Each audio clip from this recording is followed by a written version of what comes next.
Hi, my name is Nat. I'm a really big classic Mega Man fan, and today I want to talk about the only game in the classic series that I really am not a fan of, at least that I've played. Today we're talking about Mega Man 7. When I was a kid and I was playing through all these classic games through the Legacy Collection for the first time, 7 was the one that didn't really stick with me. It's not directly about the aesthetic, necessarily, I just remember not liking it and not having a lot of fun with it, mainly because of the soundtrack. I remember the soundtrack making me really irritated. And keep in mind, I was like 12 or something. I was pretty young. I remember just hating 7, so I got to the final boss and never finished it. I remember trying over and over again for a couple, like 2 days, and putting a lot of hours into it and just never being able to beat it, so I just called it and said, this is my least favorite Mega Man game, it sucks. So now I've gone back and I've actually finished the game. I beat the final boss, it's all done, Wily's dead, I killed him. And this video's why I'm still not really a huge fan of Mega Man 7. So the game starts off with an intro stage, which is really different for classic Mega Man. This is a new thing, so they try it in 7. I don't remember if they do it in 8 or not, but I think this is the last time they do an intro stage. It's not like it's bad, we'll explain it anyway.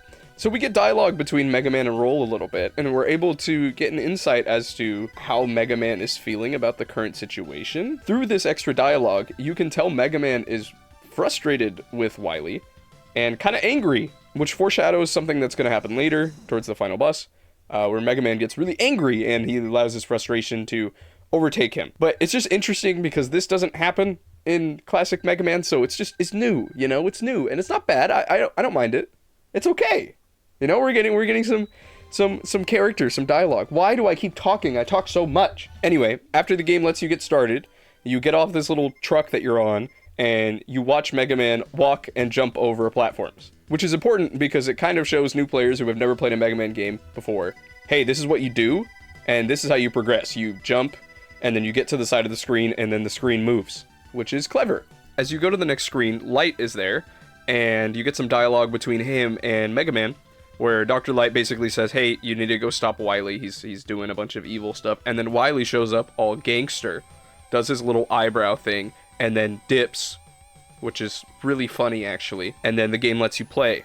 This next screen that you're presented with is really good. It puts you on a lower level compared to this first enemy that you encounter. Now the first enemy you encounter is placed on a ledge above you, and it allows you to not even engage with it, which teaches you to use your positional advantage. Moving on to the next screen, once you defeat this first enemy, you're presented with a Met, and a Met is on the same playing field as you, and will just straight up attack you, even if you don't attack it. It teaches you that these enemies are going to engage you in different ways, and you need to be ready for it. After that, you're presented with a second Met, and a second red double cannon dude, who is on a higher ledge than you, who you can take out with your positional advantage, reinforcing the idea. After a cool looking mini-boss that basically just teaches you to jump and hit weak points, we're presented with our first interaction with Bass, where he just shoots us for no reason. Bass basically says that he's trying to kill Wily as well, and lies to us to our face. And then Mega Man is actually surprisingly aggressive in his dialogue. That's the way I'm reading it, at least, but it's very aggressive. Bass is kind of a jerk, and then oh my gosh, that's the password, right? The first Robot Master level we're taking on is Junkman. I chose him because I remember his weapon being pretty good, so I wanted to go for him first. The first obstacle we're met with is a jump over a insta-kill death pit, and there's a blue cannon guy separating the two platforms from each other. This interaction is pretty simple. I like this enemy a lot. I'll talk about him plenty throughout the rest of this video, but we'll get back to him. He's really cool. Anyway, this little section, tiny section, is pretty simple. Nothing really going on here. It just helps you get used to the controls and getting used to jumping. Totally fine. Moving on into the main part of the room, we have two platforms on top with Mets, and then we have the main path on the ground. You can choose to go on the two platforms, but you'll have to deal with the Mets who are going to attack you, and since you're in such a cramped space, it can be really difficult to dodge their attacks. But if you get through it and get on the second platform, there's a bolt that you can collect. Bolts are this game's currency that you can use at the shop. We'll talk about the shop later. I kind of hate it. Spoilers, but we'll get there. The bottom path is where we get introduced to one of my least favorite enemies. We have the cockroach guys. And these cockroaches are so annoying because of their size. They're really small and low to the ground, but their main attack is they jump at you and fly towards you. This flying attack puts them in direct position for you to shoot them with your Mega Buster. Or you can use your charge shot to take them out while they're crawling on the ground. The cockroach guys are designed to teach you to use your charge shot, because when you hold the shooting button down, you get a charge shot which increases your damage and also increases the size of the shot, allowing you to hit slower and lower to ground enemies. My only problem with the cockroaches is they're so sporadic in the way they move, and the game really likes to spawn enemies whenever they get half an inch off screen. So because you're moving around frantically to deal with the cockroaches jumping up and down and jumping everywhere on the stage, you'll oftentimes walk off from where their spawner is and then walk back, and then you'll have to deal with the spawner again because the spawner will spawn more cockroaches. So it can become really hectic, and I understand what the cockroaches were designed to do and what their goal was, but I think they're just too sporadic and they move too quickly to fully accomplish that. I can really see a newer player getting overwhelmed by these guys, and especially because I got overwhelmed by them. Overall, these guys have an interesting design, and I know what their goal was, but I don't think they accomplished that super well. The next room is another cockroach spawner, which you have a positional disadvantage against, allowing the cockroaches to spawn before you even get there to stop the spawner. This room's a little annoying because it's super cramped and it doesn't give you a lot of room to fight against the cockroaches, but I think that's what they were going for. We're then put into an elevator room, which is kind of like this stage's little mini-boss midsection thing. It's funny because it happens after only one screen, but that's besides the point. This elevator will slowly lower as a bunch of flying Mets lower down and shoot 2 bullets out. I think it's just here to help you get used to the controls and help you get used to dodging bullets and stuff. You're also able to shoot the Mets to get them to drop goodies like health and ammo. So it functions as a refuel station, but it also functions as a little room to get you acquainted to the controls, which I think is pretty good. After exiting the elevator, this room has lava, which is just insta-kill lava like it is in any... Did you see the secret ladder? I didn't. I missed it. This takes us to a ladder section. It has spinning donut guys, which I hate these guys in this game because they're too big. Their hitbox is large, and you also can't destroy them. That's their whole gimmick, and that's okay. It's just these guys get really in the way, and they punish you over and over again for missing jumps. The way these ladders are positioned is just annoying enough where the jumps are really, really hard, and because you're constantly getting punished and hit by these spinning donut guys, this section is really annoying. The game also doesn't want you to use rush here to help you out with the ladder, so that just makes this whole room more frustrating to me. I don't like this room at all. The room is too cramped, and the ladders are... It's really hard to make these jumps to, like, get you to Mega Man to grab onto anything. It's really frustrating, and you just constantly get punished over and over because of the donuts, and you can't do anything about the donuts. So it's like... Our next room has magnets on the roof. These aren't going to do anything unless you activate them using a Robot Master power, so we don't need to worry about that. But we also have these new enemies, which are in the trash pit. They're snake guys. They basically just crawl out, and they're a moving mobile hitbox. They're really... Is that the ladder's exit? Did you notice? I didn't notice. Really annoying. They have 1,000,000 health, and all they do is attack you. Because of the way they move, sometimes their tail will appear out and slightly go over geometry in the level, making it so that it will hit you even if you're on a ledge outside of the trash pit. This isn't too bad on its own, but the game starts to combine these enemies with floating platforms that shoot you, along with falling trash squares that will knock you away into bottomless pits to kill you. So it's like these mechanics don't stack well with each other. They just become more annoying and annoying. And so I wish I could kill this enemy. I think you can, actually. I never was able to, or even bothered. I think I just got frustrated and kept going. But he's just so frustrating. He feels like he hits me all the time when he shouldn't. I don't know if that was the intention. Sometimes he'll just jump out and try to eat you, which is also extremely annoying. Why are we trying to piss the player off when I'm already doing platforming over bottomless pits? It's like, I'm stressed out enough. This is too much. If I could kill this enemy in an easier way, and his hitbox was out way less than it is now, I would have way less of a problem with this enemy. But he's so hard to deal with, and so he makes this whole section so frustrating, and I just want to ignore him, which is not good. The floating propeller guys are okay. This puzzle design is also fine. The trash cubes will fall from the sky and try to land on one of the propeller guys, and then the trash cubes will shoot 2 pellets out from left and right to try to hit you. The trash cubes are pretty easy to deal with. I think this platforming above the bottomless pits combined with the snakes is the problem. The propeller guys aren't annoying to platform on. They have pretty set patterns, and the patterns don't really get too complicated. They don't experiment too much with this. This is pretty much the peak of when these enemies are going to be used. So overall, I think it's fine. It's a little challenging purely because of the snake guys, but if you take them out of the equation, it's just fine. I think you could have mixed this up with some of the blue propeller guys, like maybe they could shoot you in the air. I think they were worried about the junk blocks falling from the sky becoming too much, because they do insta-kill you if they fall on top of you and you're on top of one of the floating propeller platform guys.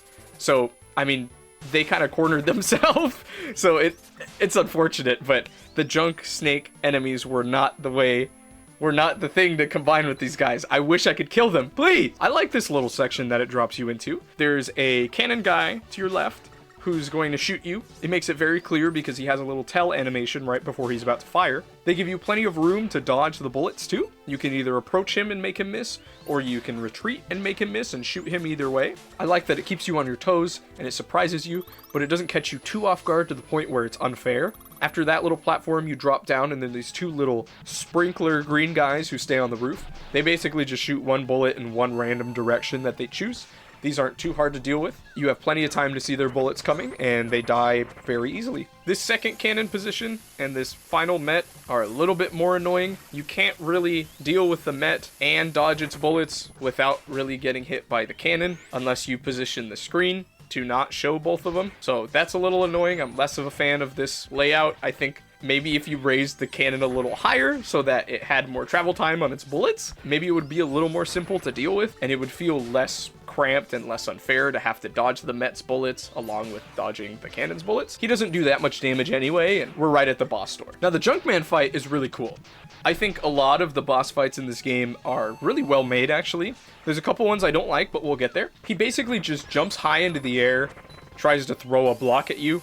He'll spawn this big junk block that you have to jump over that you can't shoot. He'll also jump high in the air and try to land at the same time that you're on the ground in order to stun you. This boss fight is really fun because I feel like his patterns are simple, but they can be challenging. He feels very rewarding to fight as you learn his patterns, and he also doesn't really feel unfair. So I feel like he's an awesome beginner boss. I really like this boss encounter. I think Junkman's great. Alright, now we're moving into Freeze Man. The first thing we're dealt with is ice physics. Whatever, it's not really a big deal. We don't really hate ice physics. I feel like they can be used pretty well. This stage is not one of those examples. Just a preface. We're then met with these suction cup eye dudes. These dudes are from Mega Man 3, from Sparksman stage. See? I know my stuff. I know what I'm talking about. These guys suck in this game. I hate them. They have too much health for whatever reason. I don't know why they buffed them so much compared to Mega Man 3. They used to die really quickly. Now they just don't. They also like to walk towards the side of whatever ledge that they're on and stick their foot out a little bit to kind of hit you. This I got hit by every single time. I never learned to dodge it, even though I knew it was there. I'm just really bad. We're then met with this polar bear dude. Polar bear will literally just yell at you and shoot icicles at you that will slide. Basically just teaches you to jump. There's nothing else really going on with this encounter. It's a little boring because of how simple the level design has been so far. This polar bear guy is going to be someone that we fight like 3 times throughout the entire stage, and every single time he's going to get more mechanics and get more attacks, so get used to seeing him. We then get a room with 2 ladders. After the polar bear fight, after the 2 ladders, you're put into a tiny little section where you have to fight another polar bear. This guy comes immediately after the first guy, which is very funny. They also have the exact same attack, it's just a different encounter because of the verticality of it. This is really boring, but it's fine because you could 2-shot him with Junk Shield. So, there you go. After Mr. Polar Bear, we have our first encounter with the shield jet thing. These guys are also from previous games. They're very big here. I kind of don't like how huge they are. Their sprite is like way too big for me. I feel like they take up too much of the screen. And so I understand their purpose is to teach you that some enemies have weak points and you can't hit them from the front or like wherever their strength is because they're shielded, and you need to find the weak point and hit them from there. But this guy literally jump scares you from off screen, and because of his size, stuff can become unclear. Like this little section here where you're supposed to slide under him. but it doesn't really look like you're able to because of the size of the sprite. I know you're supposed to slide under him, but I feel like to other people it wouldn't. They're kind of just too big to not be obnoxious. They get in the way a lot. I think they're just too big. Other than that, their function is a good idea. I like them. They jump scare you off of screen, which kind of teaches you to be ready as well. They're too big. They're too large. We then get a solo room with just a Sniper Joe that you have to deal with. You're put on a lower plane to teach you how you're supposed to deal with these guys, and I think this interaction's fine. They put you in a safe room to allow you plenty of time to learn how to deal with this enemy, as they know they're going to use it a lot in the game going forward, so might as well teach you now. I have no problem with Sniper Joe. It's a lot of waiting in this interaction, but that's the best way to take them out, and they're going to use him in the game anyway, so I'm glad they give you a safe space to teach you how to fight him. This next room is really, really annoying. It's just a bunch of annoying platforms with tiny little enemies that you can't deal with, along with ice physics. If you go the top path, you'll be rewarded with Rush Search, which is an ability. If you go the bottom path or fall, then you kind of just have to platform with the stupid donuts from Junkman stage, and it's just annoying. It's annoying. I know if you have Rush Jet, I don't know if you can get Rush Jet this early in the game. I don't think you can, but if you have Rush Jet, you could just kind of skip sections like these. But I think if my best option is to skip your level design, I think that's bad. It's not egregious, but it's just really cramped, and the donut guys are too big. Now we have a third polar bear encounter, where they put you in a really, really tight spot. You can just jump up to the polar bear and face him head on, but then you'll be in danger from his icicles, and you'll be on the ice physics, so if you don't land correctly, then you'll just walk into him and take a bunch of damage. Polar Bear also has a second attack where he calls down icicles from the sky. It makes it so this encounter with the same enemy that you've seen twice is a lot more difficult, because the icicles cover your vertical space and the ice crystal covers your horizontal space. You're used to the ice crystal already, but because of the small cramped area, it's a lot harder to dodge these attacks. They're simple attacks, and it's still easy to hit him while all of this is going on, but the polar bear has just enough health to make this encounter last long enough to be challenging.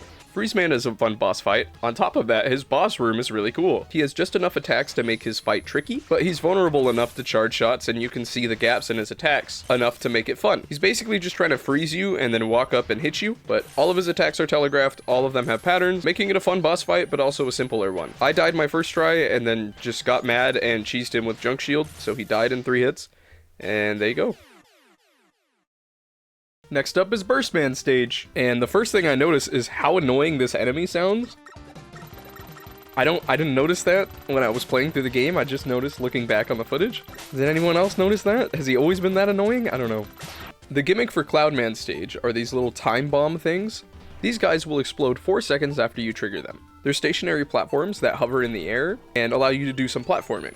I like these things. They are introduced to the player over instant death spikes, but I think in this case it's okay because these platforming challenges are fairly simple and not too bad to figure out once you learn the mechanic. The mechanic also isn't that hard, so it allows these to be mixed with other interesting mechanics throughout the level. This room here, I believe, is a good example of a way to use the donut spinning enemies. You're presented with some of the time bombs covering your exit. You can trigger these time bombs in a couple different ways, but no matter what, you'll have to stay on the platform that has the spinning donut thing. It makes it so this platform isn't necessarily unsafe, but the donut makes it so the player doesn't want to stay there. It encourages you to focus and to keep moving, but what I like about it is you don't have to use this platform. You technically can just wait on the bomb until right before it explodes and jump. And I think that's how you want to use these enemies. I don't have a problem with this next room. I do think the little mines in the bubble are really annoying. They're just kind of boring to deal with. They're stationary targets, and you just shoot them and get out of the way, and then they explode. Like, it's a lot less fun than the timed platform bomb thing. My problem is getting this one up. It has this little gap on the right top corner with a, like, canister. There's a random gap here and it looks like you should be able to break this canister, and it confused me so much. It's always confused me. It looks so wrong. I wish the canister was just to the left and didn't let you stand there on that little stupid ledge. This room makes me mad because of this corner. It's so confusing. It makes me think I have to break this canister, but you don't even have to do anything. You have to fall down the hole. It's like, no, my eyes think I'm supposed to go top right. Am I wrong? This canister makes me angry. Do you see this? Does anyone else see this? I think this is a problem. This is so misleading, right? We then get a small room with a time bomb puzzle, and another room that's full of water with spikes. I haven't talked about the water yet. I think water is fine. It just makes you kind of fall slow, and then you can jump really high. You hold the button to jump as high as you want. Mega Man games really like playing with water. They especially like putting spikes on top of the level and having you have to let go and time your jumps very specifically to platform while inside water. This is a very common level design thing for Mega Man. I think it's okay. The Mets aren't too hard to deal with and allow them to put themselves in bad positions. You can take advantage of it and just move on. Then we're met with a crab mini-boss. And this guy's pretty cool. Same gimmick, you need to jump over some of his stuff, but there's spikes on the top of the level. He shoots some lasers at you, also shoots some bubbles, and then charges you, which you need to slide under. I have no problem with this boss fight. I think he has a lot of health, but if you cheese him with Junk Shield, it doesn't matter. What I do have a problem with is after this boss fight is dead, the entire roof will explode, and then it will start lifting you up to the next part of the level. So if you're not inside the boss when he disappears, then you won't get the health pickup. And on top of that, the game lifts you too high up to the top of the screen for you to be able to see what's coming. There's spikes that they want you to avoid and a couple more of those bombs and bubbles. And because you're so high up for whatever reason, it's really hard to react to these things, especially if you're on the wrong side and don't already know what's coming. Even when you do know what's coming, it's still hard to get out of the way of these bombs. I think it's just harder than it should be. I get what they were trying to go for. It's also a small section, but you're just too high up. I wish you were a little lower. After that little section, we get a room that basically teaches us about the rising and falling water gimmick. I feel like the water falls and rises too slow, but there's a couple fish for us to deal with. It's basically just a safe room to teach you how the water mechanic works. After that, we get a tiny room with a block puzzle. I think the donut guy here is fine. It's basically just a punishment for you messing up the puzzle. You can still dodge it. Like, there's plenty of room for you to not get hit by the donut, so it's okay. And then we get a full room using the invisible blocks. They really don't experiment too much with the disappearing and reappearing blocks in this game, but I think that's alright. Like, they're fine. This next room is the final room before the Wily door. I just feel like the rising and falling mechanic from the water is just too slow, so it doesn't allow for any fun level design. This room really tries to make the most out of this mechanic, and it's just kind of boring. There's some enemies placed around that you kind of have to navigate, and it's not like it's hard. There's spikes and stuff, but as long as you're patient, you're not gonna mess it up. You're not gonna miss these jumps because you're in water. You're not gonna mess up. The most you'll have is get hit by enemies a few times. There's also the rush letter. The R is up there. And that doesn't really amount to solving a puzzle or doing anything complicated or finding a secret ladder. It literally is just follow the water as it's rising up to the right place, grab the letter. Like, there's really nothing complicated with it. I'm waiting here. I'm waiting here because I followed the water on its descent. So the only thing I can do is shoot the enemies from afar and wait for it to rise again. Like, I don't think this mechanic lends itself to much, especially with the batch of enemies that interact with the water that they've created. I just don't think it makes anything interesting. Honestly, I think this whole level is like missing identity. They dropped the time bombs from the beginning that I really liked, just completely. They're not present in the level after that, like the crab boss. And I think the little crab boss is the coolest part of the level. And then it just all is kind of downhill with boring mechanics that are annoying. Like, why is the last few parts of the... If we're gonna do invisible blocks, like, why don't we do invisible blocks with the water plus enemies, right? So, like, maybe you can skip some of the invisible block puzzle by using the rising and falling water. Like, maybe the rising and falling water can save you and you can jump back onto an invisible block. Like, you'd have to do some of the invisible block puzzle, but not all of it, because obviously you could cheese some of it with the water. Like, I feel like that's something more interesting. You could also, like, combine, do a puzzle with the rising and falling water plus the timed bombs and throw some enemies in there. You know, just like make it so you have to keep running forward because the time bombs are going to explode and there's spikes below, but the water can catch you, or you can use the water to kind of skip or save some platforms. I don't know. You know, I think this level is really missing something. The crab is the best thing in the level. I think it's the best thing in the level, and it feels like it's missing that identity to kind of structure everything around, you know? The time bombs were there. I don't know why they don't use it more. They dropped it. It was so good. Like, there was some, I think, whatever.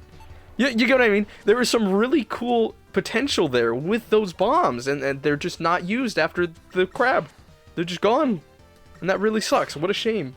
And lastly, on top of that, this level's song is infuriating. Like, it's not horrible. It is not the worst song in the soundtrack. We'll get there. Springman is waiting for us, okay? It's so jumpy and woo, like whimsical. It's annoying because you're hearing this like whimsical. It makes you feel like you should be on some adventure, you know, like you should be exploring, but you can't explore because you're waiting for the frickin' water to come back down or to rise back up so you can continue on. You've already removed all the enemies. They die in 3 shots. It doesn't matter. Like, you're I went kind of hard on that. I got a little ahead of myself, but do you get what I mean? It's irritating. The aesthetics are fine. Like, you know, there's a lot of green, a lot of canisters that you see throughout the level. Some acid. The different watercolor brings a unique kind of flavor to that sort of theming. It's not just all blue. But that's pretty much it. It's missing something in the level design, and I think the time bombs were there. That's what we needed, man. Bring them back. Bring them back. That should have been the whole level's gimmick. Should have been the whole thing. Now we're moving on to, finally, Burst Man's boss fight. And this thing sucks. This is horrible. I think it had some ideas. There was an attempt. There are a lot of bubbles. A lot of bubbles, and we'll talk about these bubbles, okay? Alright. So Burst Man kind of is like a sand castle with a cannon on his hand, you know? That's kind of what he looks like to me. I could be wrong, but that's what he looks like to me. Anyway, he's purple and blue. I'm gonna stop talking about design like that, because I don't know anything about that. So, his attacks. His main attack is this 3-bubble attack, where he shoots 3 bubbles, each with a yellow bomb inside of them. They are bombs. They're not eggs or anything. They are bombs. So, these bombs are on a timer. The bubbles will go towards you and then lift up into the sky. If you touch any of these bubbles, you will be captured inside them and lifted up into the spikes on the roof of the level. I don't know if you noticed the spikes, but those are the same insta-kill spikes as they have been throughout the entire level, okay? So, these bubbles are his main gimmick. He wants to shoot these bubbles at you because he wants to capture you in them. The whole idea is, oh, you get captured by the bubble and then the grenade explodes. No. What he's trying to do is he's trying to get you in the bubble so that the bubble will lift you up into the insta-kill death spikes and kill you. It's horrible. It's brutal. It is very, very dumb. It's very dumb. So here's the thing, okay? These bubbles fly at you in a forward direction, okay? Giving you a chance to shoot them and maybe pop them before they touch you, right? In theory. But no, these bubbles take, I swear, I think 6 or 8 hits to kill. But if you get captured in them, then they only take like 3 hits. Okay, from your buster. I'm talking all of this from your buster. I had the ice power-up from Freeze Man this whole time, and that's his weakness, and like, kills him in 5 shots, but I didn't know that, okay? Don't make fun of me. Don't make fun of me. So these bubbles, right? So, you need to jump in between them. You need to jump in between them. That's, I think, what they want you to do. I think they want you to jump in between the bubbles, so you don't get captured by them, right? But it's really hard, because they're kind of just spaced just enough together that it's really difficult to jump and avoid all of them, okay? Without taking damage. So once you get captured, you kind of just have to mash for your life press a lot of buttons, shoot the bubble, move around. I feel like moving around helps you get out. Like, it felt like I had to move around. That's why you see me spamming every time I get in a bubble. And it's not that hard to get out of the bubble. Like, it's very rare that you're going to take damage from the spikes, like, and kill you. It's happened to me a couple times, but, like, if you charge shot the bubble, it doesn't make a difference. They're so strong, you need to shoot them so many times before they actually reach you, before you get captured. By the time you pop the first bubble, the second bubble's already on its way, and it's too late. You can't pop it. It has too much health. If you get captured by the first bubble, right? First or even the second bubble, even if you pop it, it still drops the grenade. So the grenade is still on the ground waiting to blow up. It's still on a timer. You can't delete them. And so you'll take damage from them. And Burst Man is slowly jumping towards you every time he does this. And then his other attacks are so whatever. Like, they're just... One of them, he shoots a wall of bubbles. If you touch the bubbles, they bounce you around. They're not that hard to kill. Like, those things pop in 2 or 3 shots. Like, that's not a hard attack, okay? I think that's fine. He's trying to, like, make the whole map, like, covered in grenades and get you captured in these bubbles, and it's a whole thing. But that's not that bad. But, like, the main bubble attack is so infuriating that it's really annoying.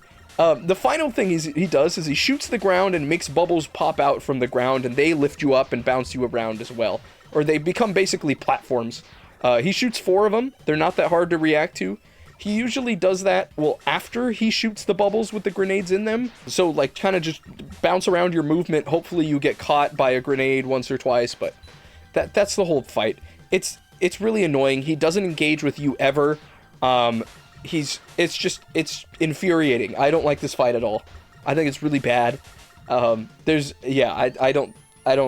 it's really, really bad. I don't like this fight at all. Very bad. So now we're moving on to Cloudman's stage. First thing we're met with are these bird enemies. They're just 4 birds. They travel in a row. They fly high above you, and then they zigzag backwards, and then fly straight towards you. If you're patient and able to activate them to fly towards you in a singular line, you can take them all out with a charge shot or 4 shots from your buster. These enemies are pretty cute. I like that they fly. I like that they're simple to take out, even though there's a lot of them. And they're kind of just fun to shoot at, so they introduce some aerial enemies, and I enjoy that. Cloudman's stage is basically a lot of platforming, along with a weather gimmick, which I don't fully understand. I know you can shoot this little guy to change the weather, but I think it only allows you to do it once, unless I'm doing it wrong. I assume that there's some way to switch the weather back, but I don't know how to do it. So I'm just going to judge it on how it was when it was rainy. I also played through it while looking for the rush letters. I shot it. You can shoot that little guy with the power from Freeze Man, and it will freeze the whole stage, fully revealing all the platforms so that you don't have to do any of the hidden spotlight platforming section later in the level. You have these little guys that come out from gaps in the floor. These guys are fine. They fly up, and then they descend down slowly just to kind of stop you from mindlessly jumping across platforms. They have these, I haven't talked about them, but they've been present in pretty much every level that we've talked about already. These little flying blue and red guys with 3 cannons and some missile launchers. I like these guys a lot. They have a propeller on their head. They're pretty easy to take out. You can take them out with a charge shot or like 2 shots from the buster. I think they add, once again, they're another flying enemy, so they add something, they add a different target to shoot at. And I think that's important, especially in a level like this where you're trying to make it feel like you're in the sky, you're jumping across platforms, you know. That's your goal for this theme, this level theme. Having enemies like that are flying and shooting you from unique angles, really mixes up the gameplay. And I'm sad that that enemy doesn't appear more, honestly, or that we don't get more of that kind of enemy type. I feel like he appears once or twice in every stage, and that's about it. The enemy's not really used in interesting ways. It's kind of just put there to fill a gap, almost. There's very few times where I feel like it's in an interesting spot to kind of combat. I wish that it was in a place where we couldn't shoot as easily, so that we would have to kind of platform around its cannons shooting at us. Yeah, I think, guys, okay. There's some floating canister looking guys who fly at us. They are able to be taken out in one shot. That I think it's time we talk about it. I think we need to talk about it, okay? My main problem with this game that hit me when I played it through the first time and has re-hit me as I've done my second playthrough now for this video, and continues to bug me as I've been looking and studying this level design for this video. My problem with Mega Man 7, my biggest problem with it, I have a lot of other problems, clearly, as you guys have been watching and listening to. My biggest problem is the sprite size of Mega Man. I think Mega Man is the worst part of this game for me. Let me explain. I think the root of a lot of these level design problems is how big Mega Man is.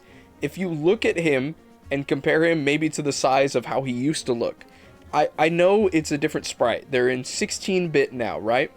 So it's going to be different. I'm not complaining about the aesthetics of it. I actually like how the sprite looks. I think it gives Mega Man some more character. He looks a lot angrier. He's a lot more expressive.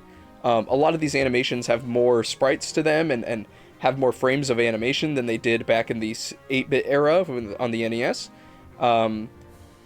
This sprite kind of stretches when he is holding his arm cannon out for like the charge shot. I feel like it looks really good. When he fires the charge shot, I think it looks really good. But his stance is too big. I wish his sprite was just smaller, because right now everything needs to be proportioned around him.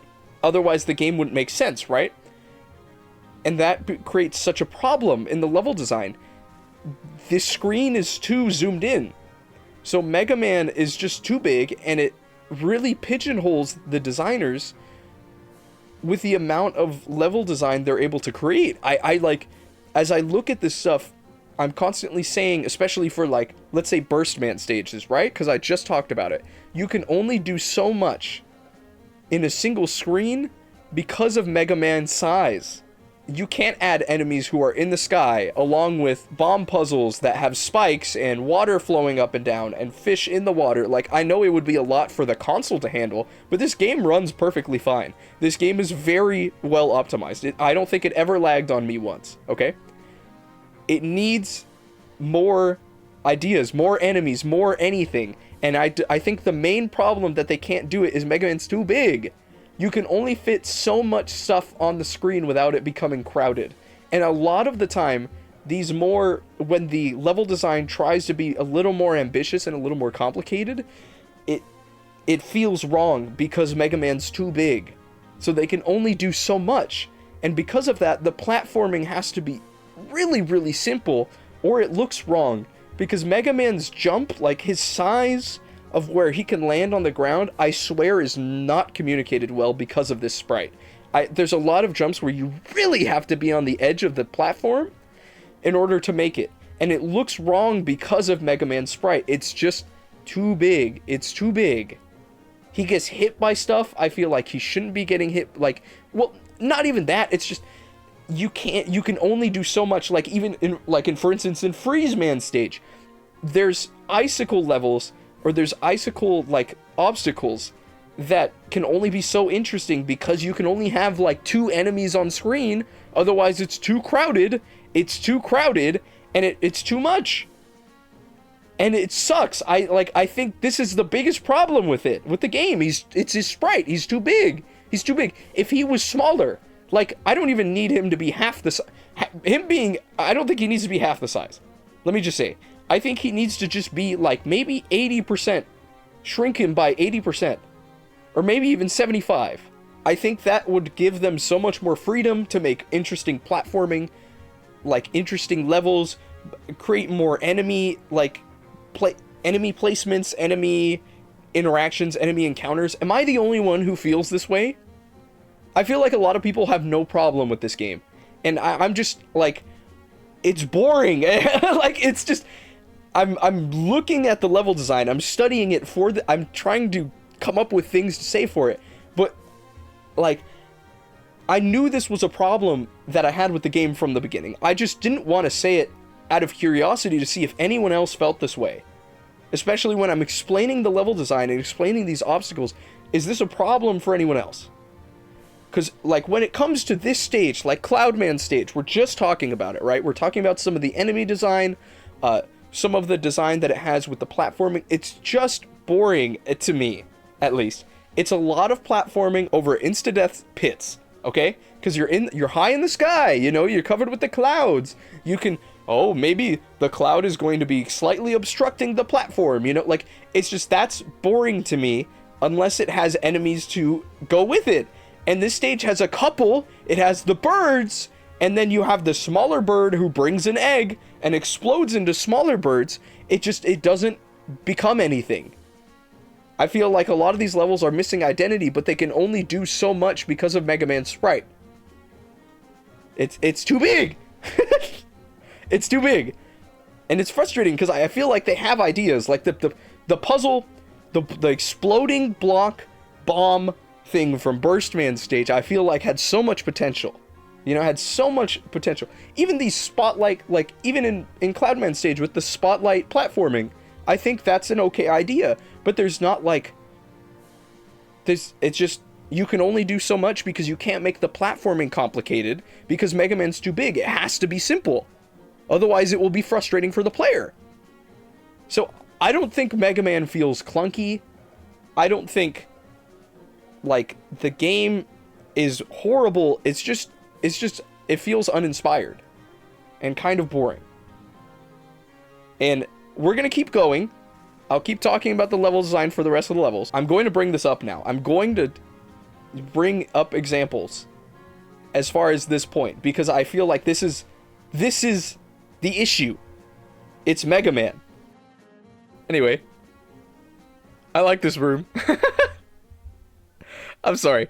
That was pretty negative, so we'll try to keep it positive for the next little while. Anyway, I do like this room, and the reason why I like it is because of these little leaf blower wind guys. These enemies will flip their fan around and either push you away or suck you in, no matter where you are on the screen, and it makes it kind of fun. So, like, why weren't these guys introduced and present during the spotlight section of the level, where you have to go through it without necessarily knowing where you're going to land or where you can land?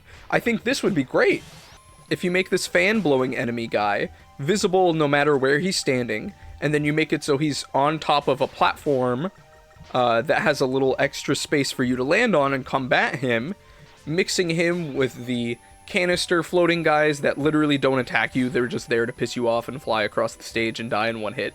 Like, that would be interesting. I think this guy was the key. This guy was the key to bringing the level together, and he only shows up for the last screen. What a shame. That's so sad. Like, I really like this enemy. Now we have the Cloudman boss fight, and I'm just saying, I didn't have Danger Wrap here yet, or the weapon you get from Burstman, from defeating Burstman, which is his bubble. It goes, kind of flies in an arc, goes straight up. Not straight up, it flies in. I just said that. You can basically lock this guy and stun him with Danger Wrap so he can never get an attack cycle off. I didn't have that here, so I had to do it with the Buster. He's kind of difficult with the Buster, but his attacks are pretty clear, pretty telegraphed. He tries to bring you closer to him so that he can deal damage. I think it makes the having to avoid his attacks a little more difficult. They're all really telegraphed. You have plenty of time to shoot him in between his attacks. You have plenty of ways to dodge his attacks. All of his stuff is telegraphed, very clear. I really like this boss fight. I think it's fun. I think it's a good boss fight. It took me a lot of tries. It took me like 5 tries because I was doing it Buster only, but it's difficult, and it's a fun time. I like it. I like it a lot, actually. Alright, and with Cloudman defeated, we have officially beaten the first 4 Robot Masters of the game. After that, we're going to be teleported back to Dr. Light's lab for a quick cutscene where he's going to make the worst read of his life and tell Mega Man that Bass is not evil and that Bass is not gonna mess up anything and that he has nothing going on, and then Wily's gonna attack something right now, and then we're gonna get teleported to a fairly interesting little boss fight. It's kind of here just to have some story and to have a little remix of some old classic themes. The remix is okay. It's a little ear-piercing, you know, but that's a Mega Man game for you, right? You get to see a lot of Robot Masters from classic games that are remixed and put in this 16-bit art style, and that was really cool. I like what this implies. It's a Robot Master museum, which means that they kind of have the Robot Masters here, you know, like of the previous ones that Mega Man has defeated. But I guess the more you think about it, that these Robot Masters are actually like kind of functioning with brains, and they're kind of just crystallized here for everyone to look at. That's a little weird. But anyway, we see Dr. Wily kidnap Gutsman and leave, and then he leaves us to fight a fat clown. This clown boss is alright. It's pretty annoying, at least for me. I don't know if anyone else finds him annoying. Could be that I didn't remember his weakness, or I didn't really bother finding it while I was in the boss fight, but he basically just jumps around and you have to shoot his head. His head will fly off and then become its own little projectile that's trying to hit you as well. And his body and his head will be off sync, making it very difficult to dodge them. I kind of just didn't bother trying to learn the pattern or learn how to dodge him. So I guess this is my fault. But you beat him in one go. He's not like really hard. It's just a fun mini boss. I'm sure they didn't really know where else to put this. So that's kind of just the little mini boss stage. After this, we get the option to choose from our 4 next Robot Masters.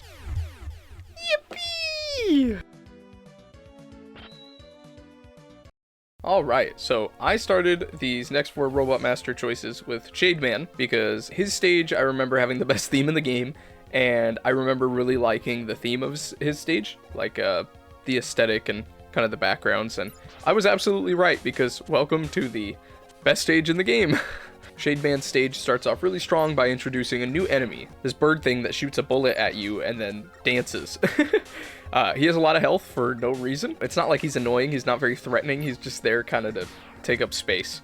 Especially here, it's just teaching you the enemy encounter, so it's just a new enemy, it's just teaching you how it works. Moving on, as we walk forward, we get jump scared by some graves that will pop out of the ground. These graves will open up and reveal these robotic kind of zombies. These guys are pretty easy to kill with a single charge shot, or even using any of your weapons that you've achieved from defeating the past Robot Masters. But they are so in line with this stage's theme that I love them, you know, like they pop out of the ground. They're a little jump scary, but you have plenty of time to get out of the way, obviously, before they hurt you. They're not super threatening if you're prepared, but they can be threatening if you get overwhelmed by them. So it's important to keep taking them out as they show up and keep moving along.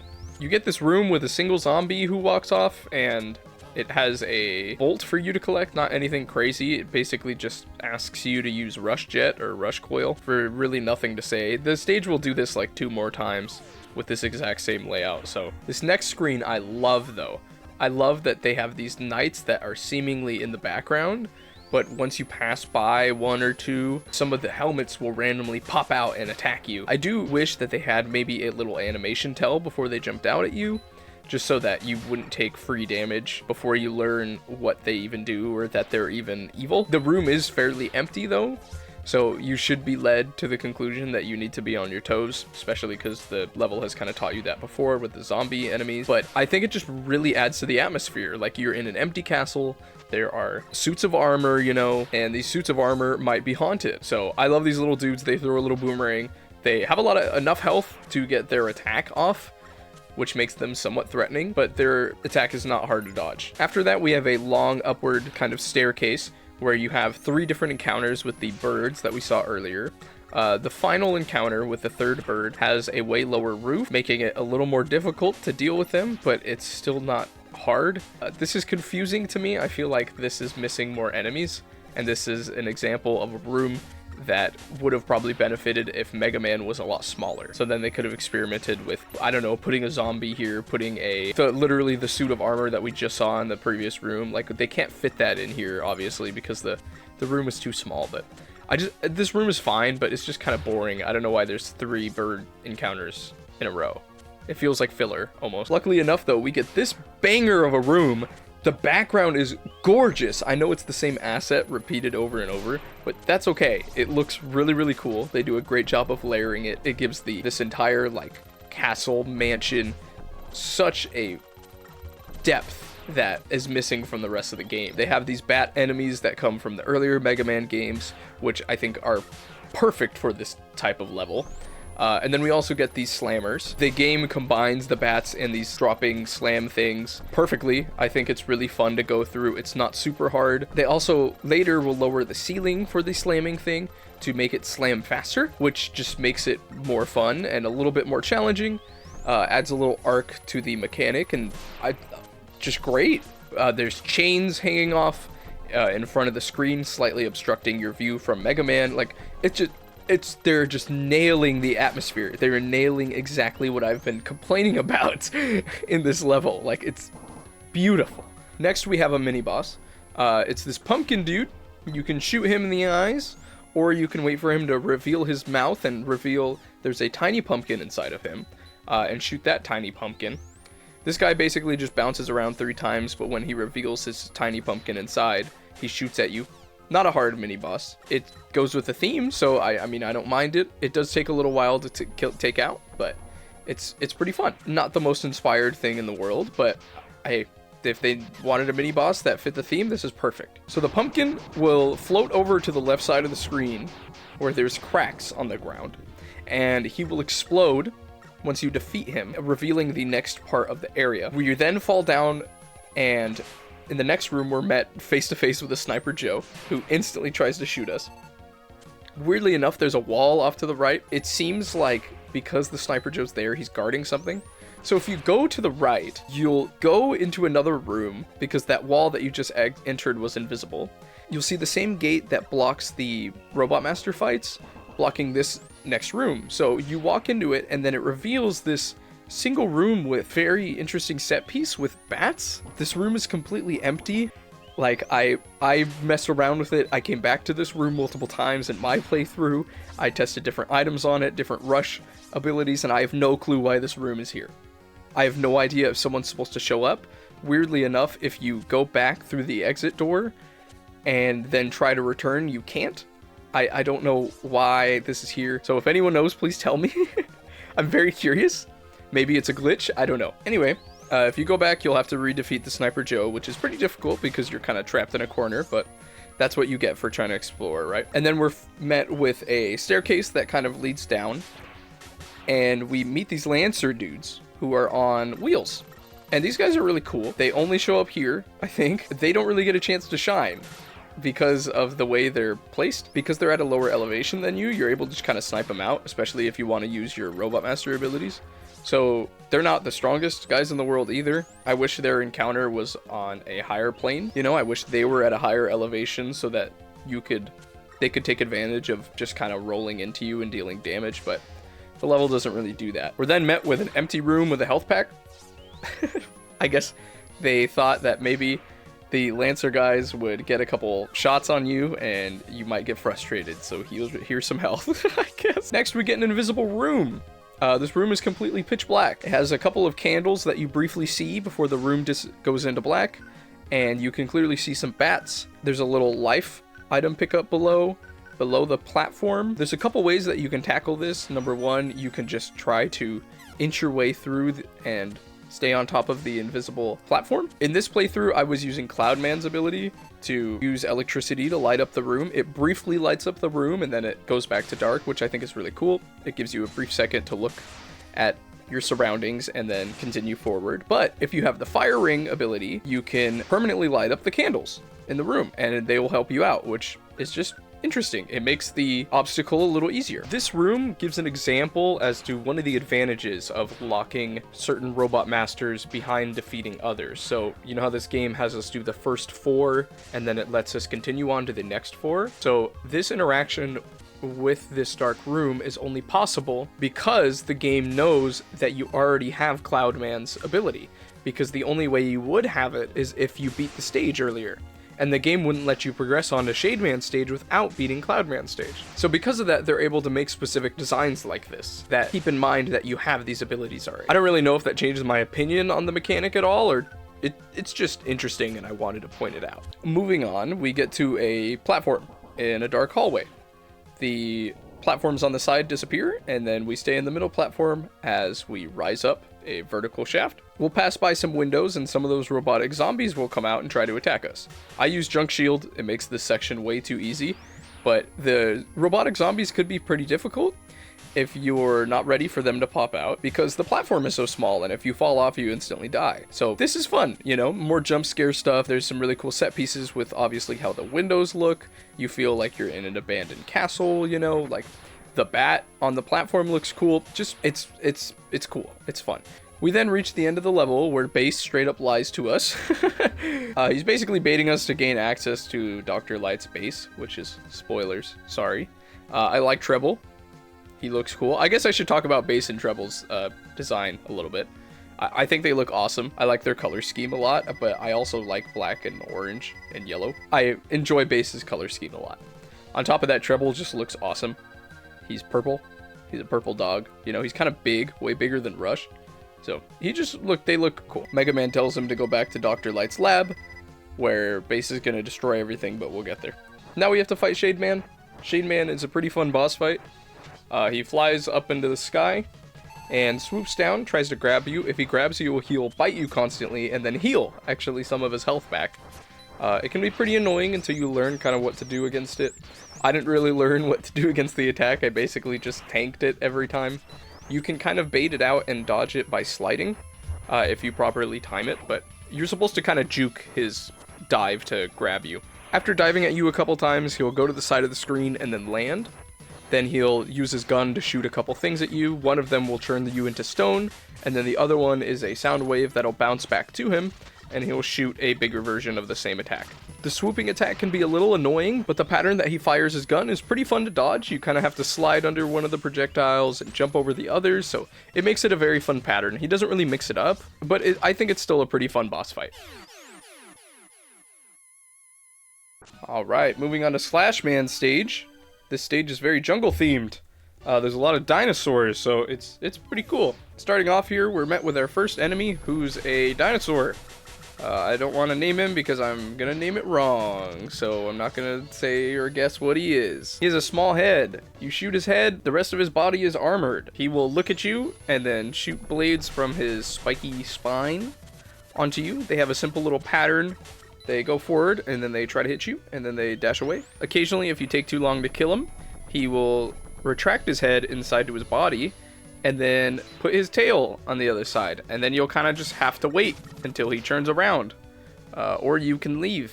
Not really, he's kind of big. I wish he was a little smaller or below a platform so that I could ignore him if he's taking too long. He looks pretty cool.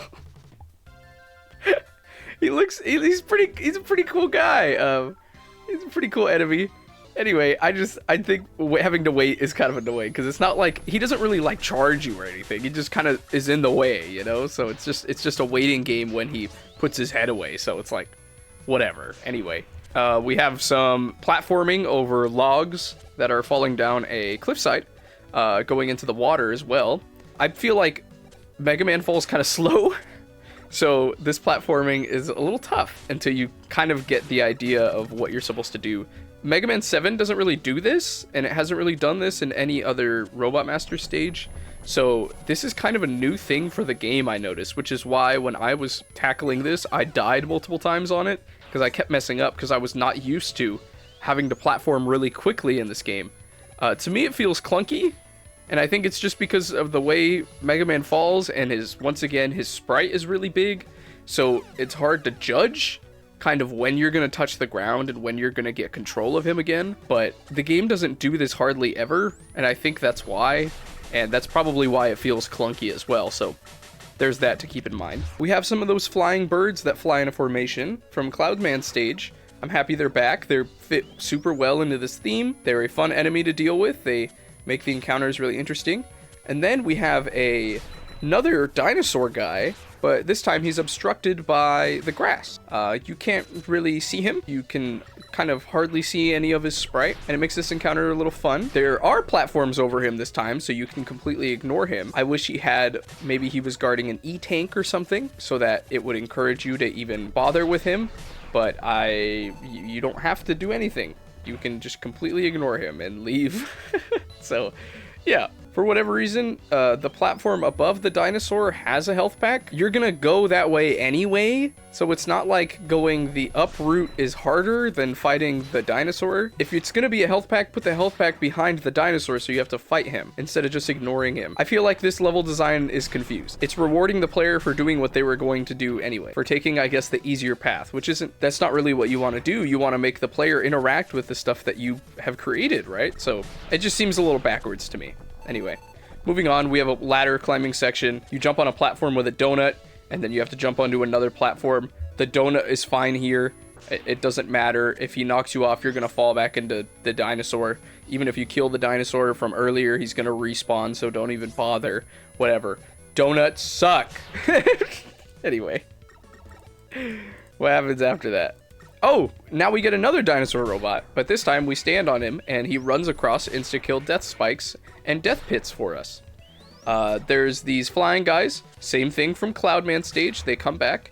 They're still one-shottable from the Buster. They literally just fly into your way trying to knock you off this dinosaur. I think here, they're a lot more interesting, because you have no control over this dinosaur. You have to get used to the pattern that he jumps at and the arcs that he takes. So you have a lot less control of your movement when taking on these enemies that are flying at you. They fly a lot faster because this dinosaur moves a lot faster. This is just a lot more interesting of a placement for these enemies. So good job on that. At the very end of this section, there is a platform that you can jump onto preemptively, or you can follow the dinosaur to grab an E-tank really quick and then continue on your way. After an encounter with a Sniper Joe, this is super simple. He basically just shoots at you. There's nothing else going on. I think this could have used anything else, like a bird. Like a couple birds. I don't know. This screen is very empty. It looks really empty to me. After that, in the background, you'll see these danger signs with a T-Rex silhouette.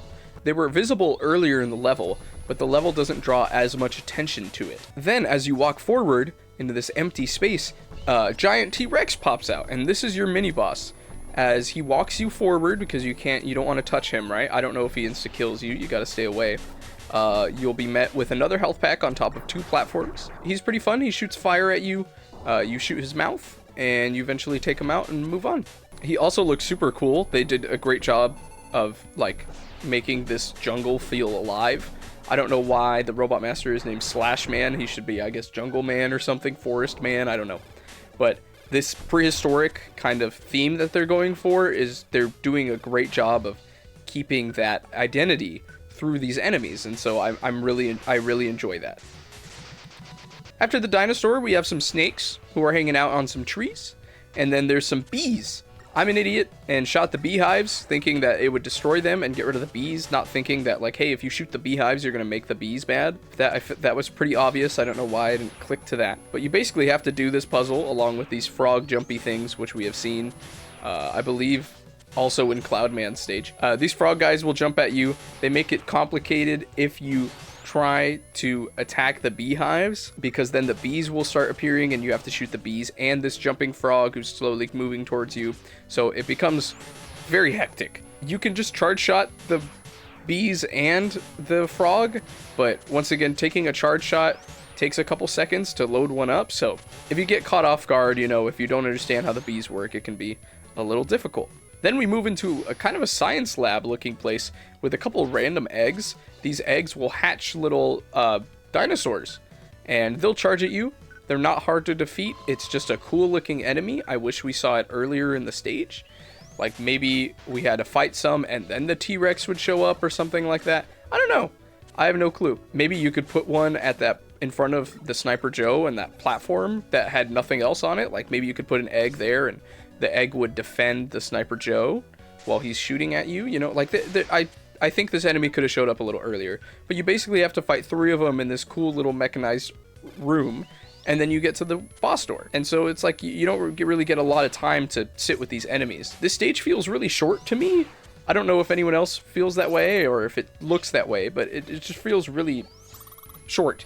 It feels like we were able to experience kind of the jungle, there was 3 different dinosaur enemies or a couple different dinosaur enemies that we were able to encounter and take on, but that's kind of it, and then the stage kind of ends. So it feels like it ends pretty prematurely, and like these mechanics don't really ever mesh together to make something super strong. I will say this stage is memorable, which I appreciate, especially coming from the person who really doesn't think a lot of these games, a lot of Mega Man 7's levels are memorable at all.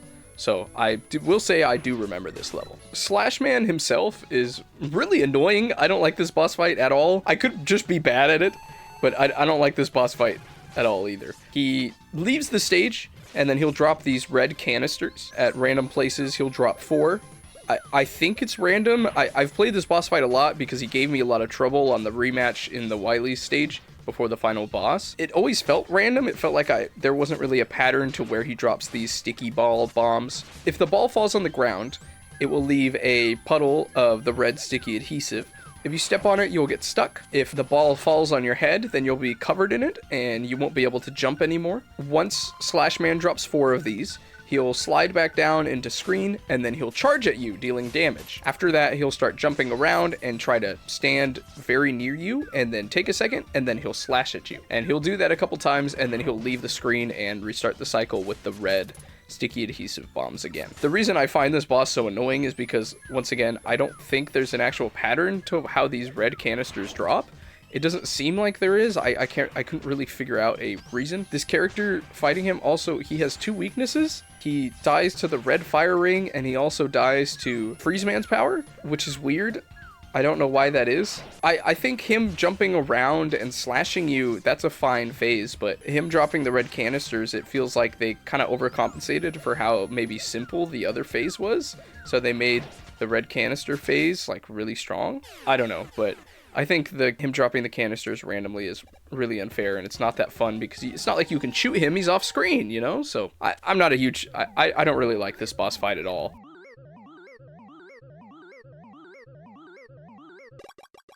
Alright, now we're at the moment you've all been waiting for, okay? The stage I alluded to earlier, Springman stage, okay? I really, going into this playthrough, was not looking forward to this stage. I remember it being incredibly annoying and just being covered in springs, and it was just really, really annoying with really annoying music. And although I still think the music is annoying, after going through, replaying the game, replaying this stage, and looking at this stage's design, it's really not that bad. It's actually okay. They did an okay job. The theming is a little off, but we'll get into it, alright? So let's start with the first screen of the level. You're presented with a little puzzle that you can completely ignore. It's completely optional. There's a couple springs to your right, and then there's a bolt on the top. It's up to you to figure out how the springs work, experiment with them. You're in a safe room, there's no enemies, so nothing's gonna hurt you. So it's up to you to figure out how they work, to spring up to that top ledge and grab the bolt if you want. It's just a little reward for trying to teach you and show you and encourage you to learn how the spring mechanic works before you head into the level. And I think this is a great way to introduce this. This is an excellent job. They did an excellent job on this. What is the second screen? Moving on to the second screen, it's a scrolling screen. We're presented with our first spring enemy, one of, I think, 3 that are introduced in this level. This guy shows up, I believe, 3 times in the entire level. So remember his face, and I know you won't forget it because it's really weird looking. He basically just jumps at you. If he touches a wall while he's jumping, then he'll bounce the other way. That's it. He takes a couple shots to kill. He's really not as strong as I think he should be. He's basically just bounces around in an arc, and you shoot him till he dies. The rest of this little screen combines the bouncing springs to teach you what's going on, along with cannons that are placed on a higher elevation than you. I think this is fine. They're just trying to get you used to doing platforming with the springs and using the springs to dodge enemy fire. I like the stationary cannons that shoot 3 times in an arc. I wish Mega Man was smaller so that the cannons wouldn't just hit you when you're walking onto screen, but that's a Mega Man thing, so there's that. They unfortunately don't really combine the spring enemies with the arcing cannon shot fire to create anything interesting in the screen, and that's unfortunate because the spring guy's never gonna show up again, so yeah, I don't know. That sucks. You're then put in a room where if you fall down, then you can't get the health pack on top or fight the enemy. So you kind of just have to know that the health pack is there, or you have to react and think about it before you start walking forward. which I guess is fine. They want you to kind of take your time with these levels, so I don't really have an opinion on that. I guess if they want to include that, that's okay. It's just a health pack. It's not like it's a lot. So, but if you are playing more careful, you'll notice that. Anyway, you drop down a vertical shaft with a bunch of springs that are going to bounce you around, and then you have to combat the suction cup eyeball things that walk around while also dealing with these springs. The first two suction cup eyeball enemies give you plenty of time to notice them and to figure out your plan of attack before you have to deal with them. But the third one is all the way on the bottom of the screen while you're falling down, and it's just going to hit you. It's just kind of a cheap shot, which is pretty lame.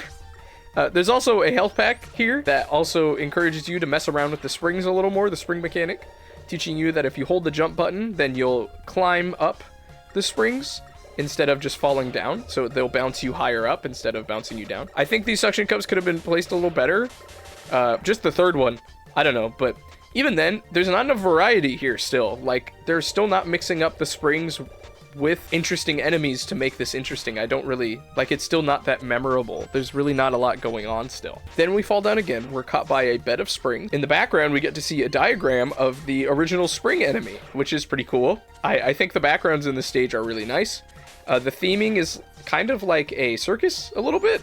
That's kind of how the music feels as well. It feels very circusy, and that would explain why the whole stage is covered in springs or whatever. A lot of pink, a lot of green, kind of purplish too, but it gets the theming okay. It just feels very circusy, and it's a little pink, but it's okay, you know? There's a lot going on. It's a little crazy, but I don't think that's a bad thing. It's okay. I do love the diagrams that are in the back. There's a lot of random, like, kind of technology that's in the background. They have a lot of random diagrams, and I think that's cool. Once we're on this spring bed and in this room, we're met with these spring enemies. The second spring enemy, they're literally two suction cups with an eyeball in the middle, but instead of having legs, they're springs. They're like a slinky.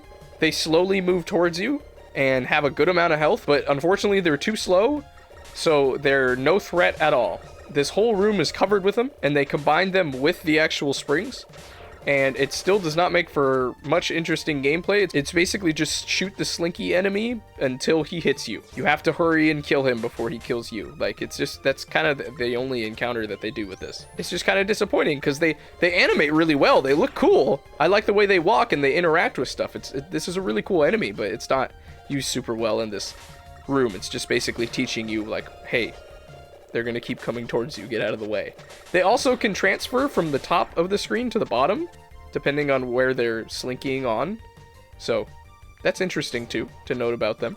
We then have to deal with some donut guys, along with some platforming with the springs on the roof. Also an interesting way to use the donut guys. It's nothing really complicated still. I wish it was scattered around with some more enemies, but it's okay. We then get a very suspicious empty room, which I didn't catch on to when I was playing the game. I don't know why it's so empty, but we'll touch on that later.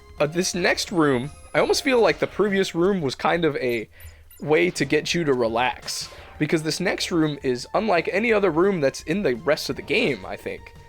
This room is huge. It is a massive, giant, sprawling gauntlet of new enemy types, old enemy types, springs everywhere, and a galaxy space background.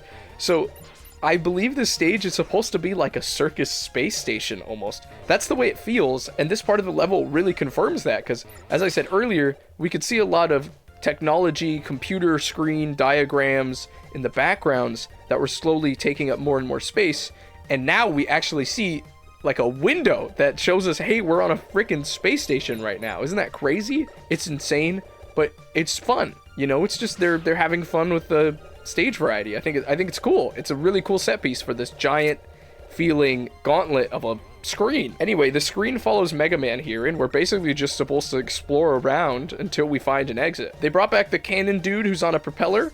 We also get these red boxes that have arrows.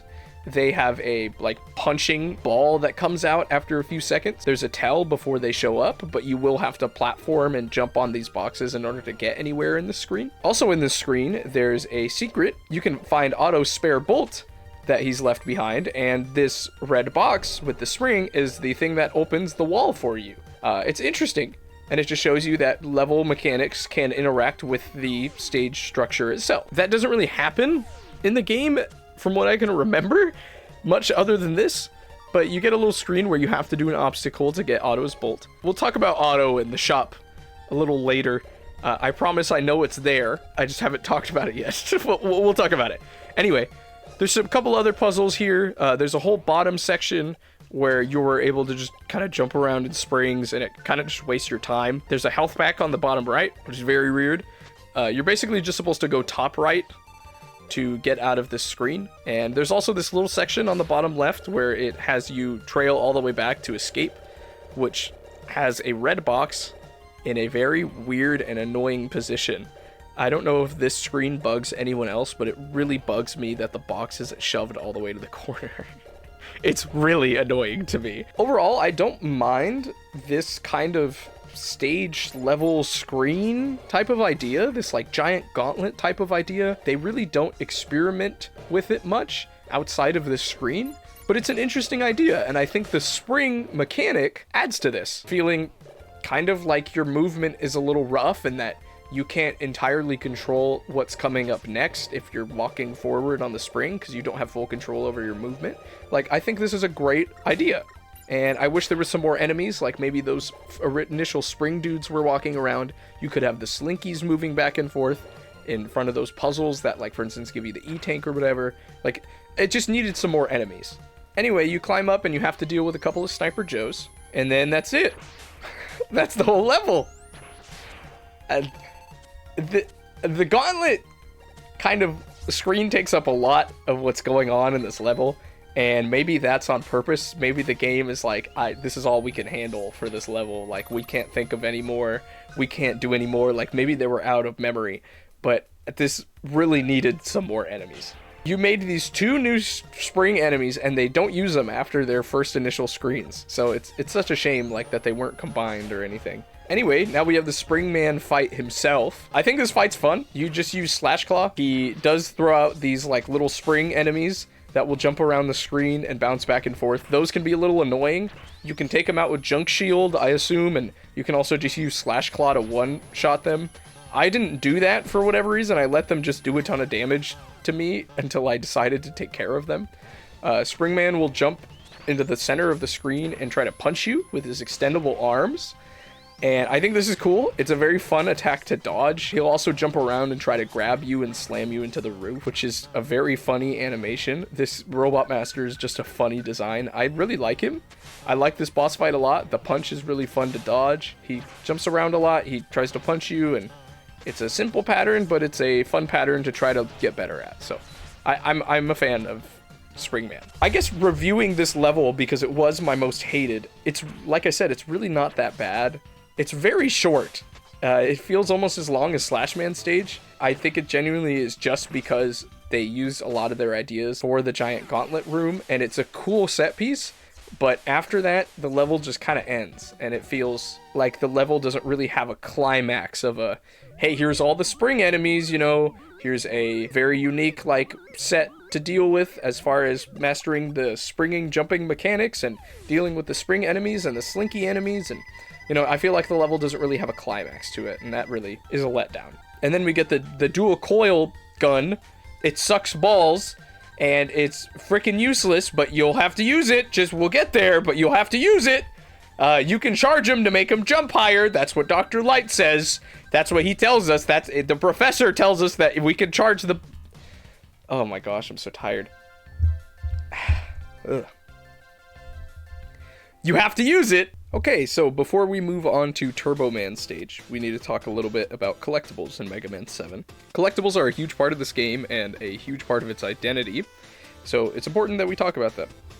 In this next level, you're going to see me use the Rush Adapter a lot, and the reason why is because I love the Rush Adapter.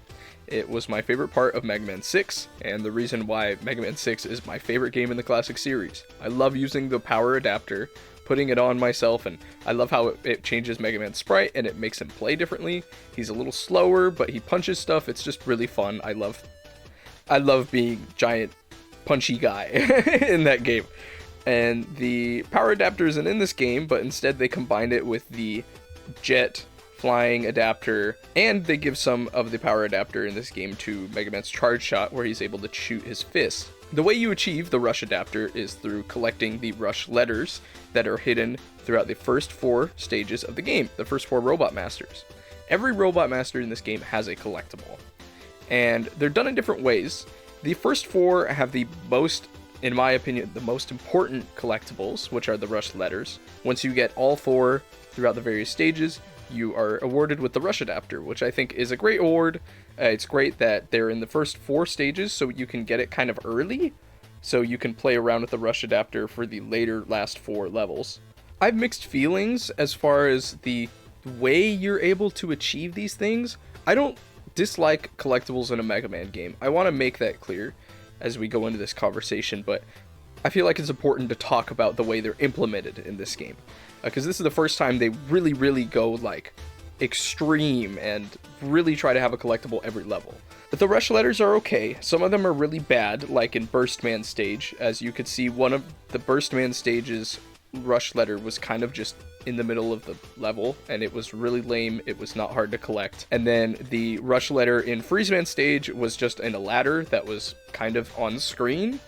The other 2 are a little more difficult to find. The Freeze Man stage one, I wish it had a little bit more of an obstacle. It's literally just some platforming over some ice. To be fair, the ice will go away if you mess up, but you can always just restart and go back since you already know where it is. It's pretty simple. I don't think it's necessarily a bad thing that the Freeze Man letter and the Burst Man letter are so simple, because they kind of give you a clue as to, hey, these are possible collectibles that may be achievable in Junkman stage and in Cloudman stage, so you should go look for them. So there is that kind of like, oh, you should explore a little bit more. I didn't like where the rush letter was in Cloudman stage. It literally depends on you taking a leap of faith. You're able to find it if you use Freeze Man's weapon on it. I'm pretty sure it reveals the platform and shows you that, hey, there's a thing over here, which is fine, I guess. I guess it's okay. So I you know what? I take it back. I still don't like that it's completely invisible, like Leap of Faith without that item, but I digress. Anyway, the Junkman stage one took me forever to find. That was the only one I looked up.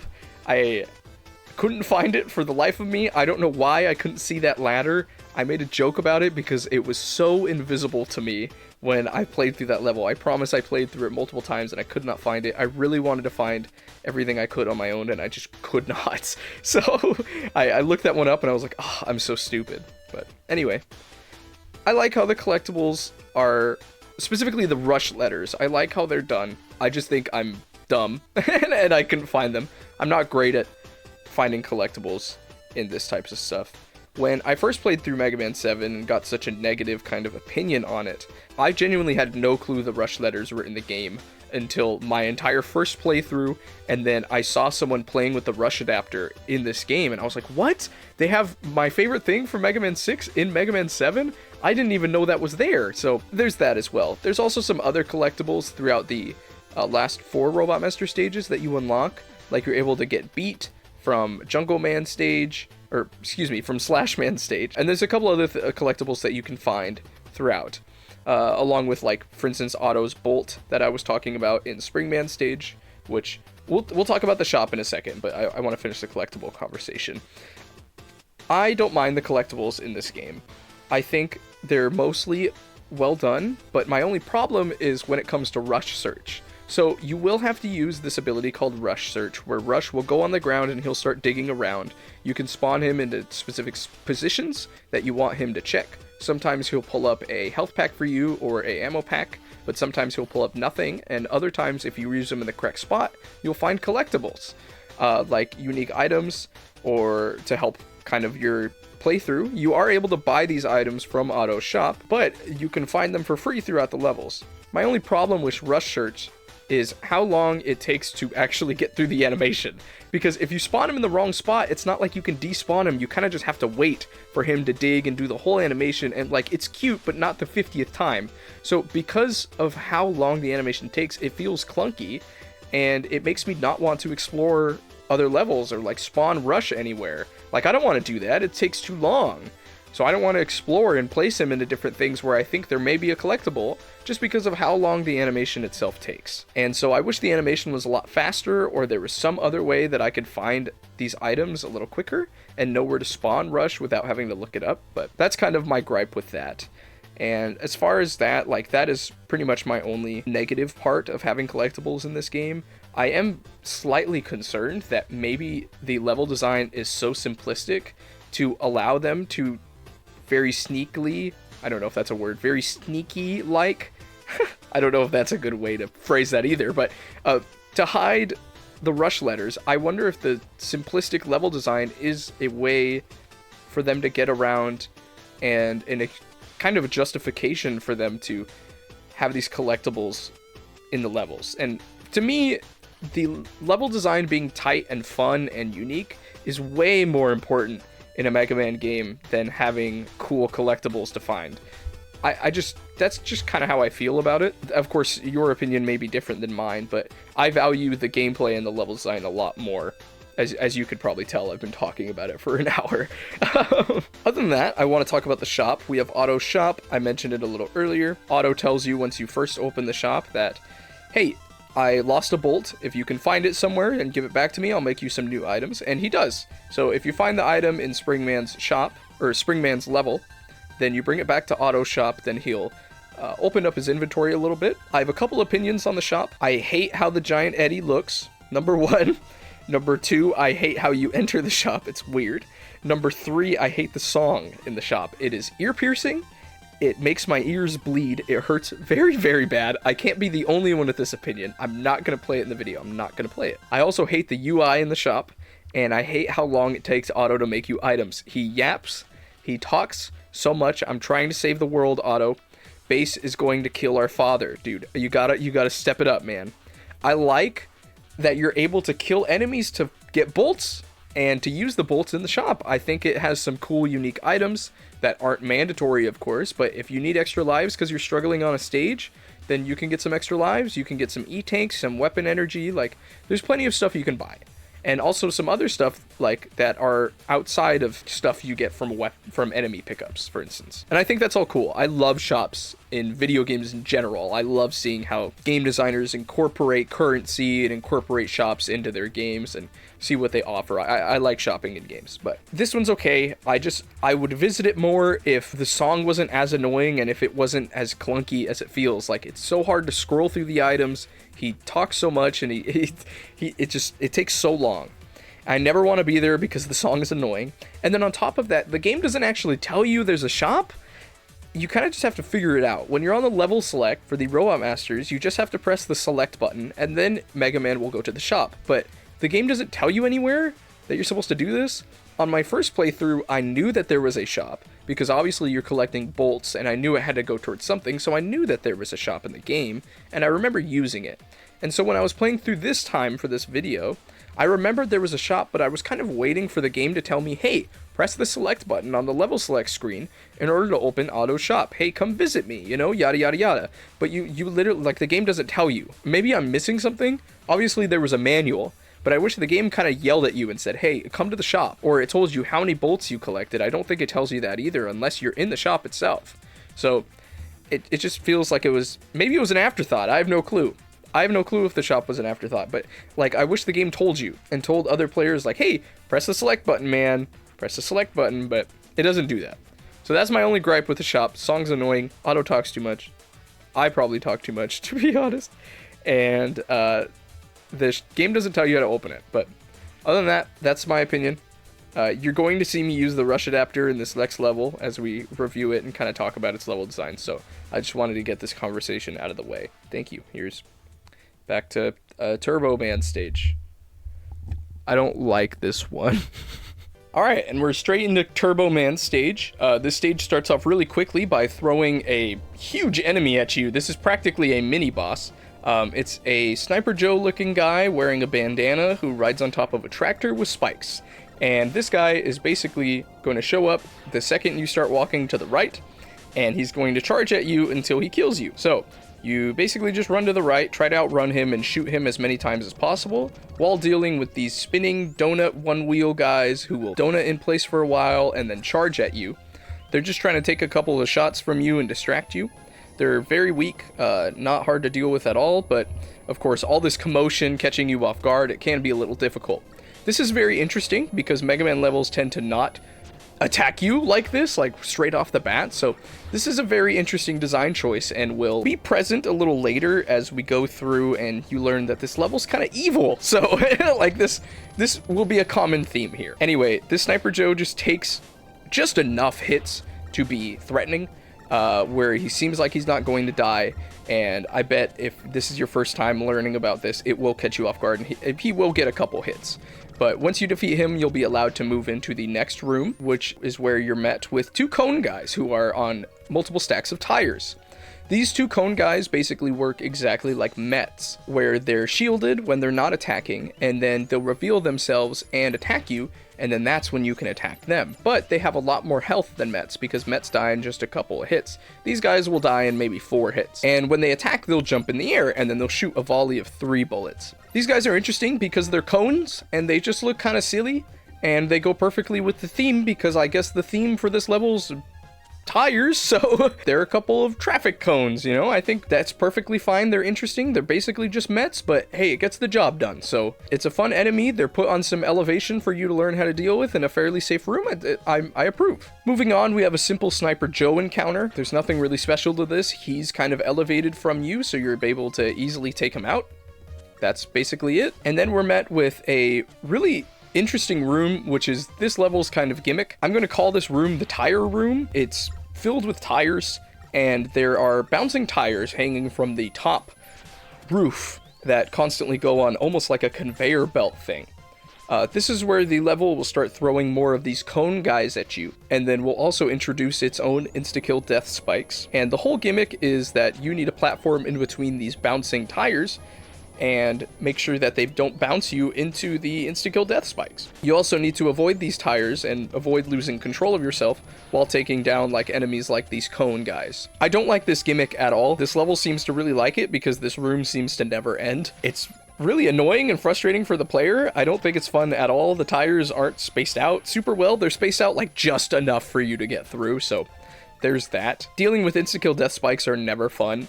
And then later, there's a time where it puts you on very high elevation, like almost right next to the bouncing tires, and expects you to make a jump. And if you don't make the jump, then you're put into a pit, which is not clear unless you've fallen into it, that it's not ground. It's just a giant tire. And if you fall into it, then you'll get reset from the beginning of the level, basically, and you'll have to refight another Sniper Joe in a tractor.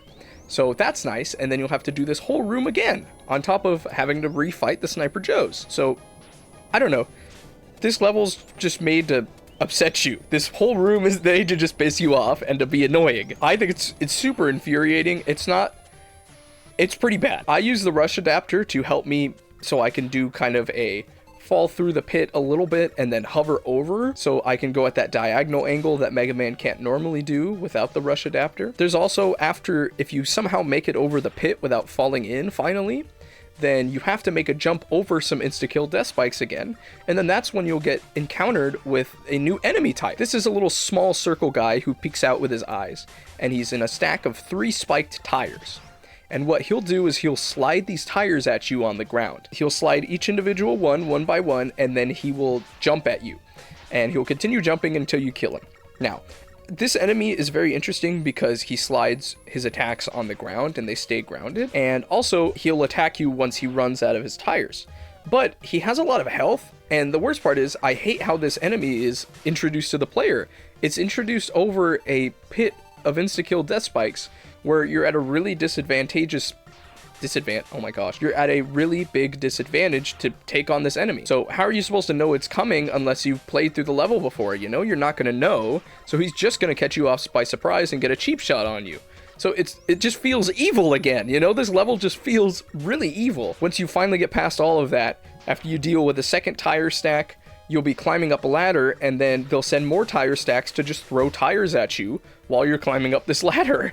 Like, it's fine, because if you just keep climbing, it's never going to hit you, but if you stop and hesitate, then it's gonna hit you, and you just, like, you're not gonna know unless you've been there before. So this enemy's fine. I feel like it could be remixed with, like, some other enemies, like the cone dudes, to create really interesting formations depending on terrain and elevation, but we'll get to that. The level doesn't really touch on that, but we'll get to that, just in case you were wondering. After that, we're put into a room that has nothing in it. It has 2 small ladders, and I have no clue if something's supposed to be here or not, or if this is where I'm supposed to find a collectible, but I have no idea. I didn't find anything in my playthrough, so moving on. Then we have the fire pillar room. These are little fire pillar engine things that have a tell when they're going to spit a fire pillar out.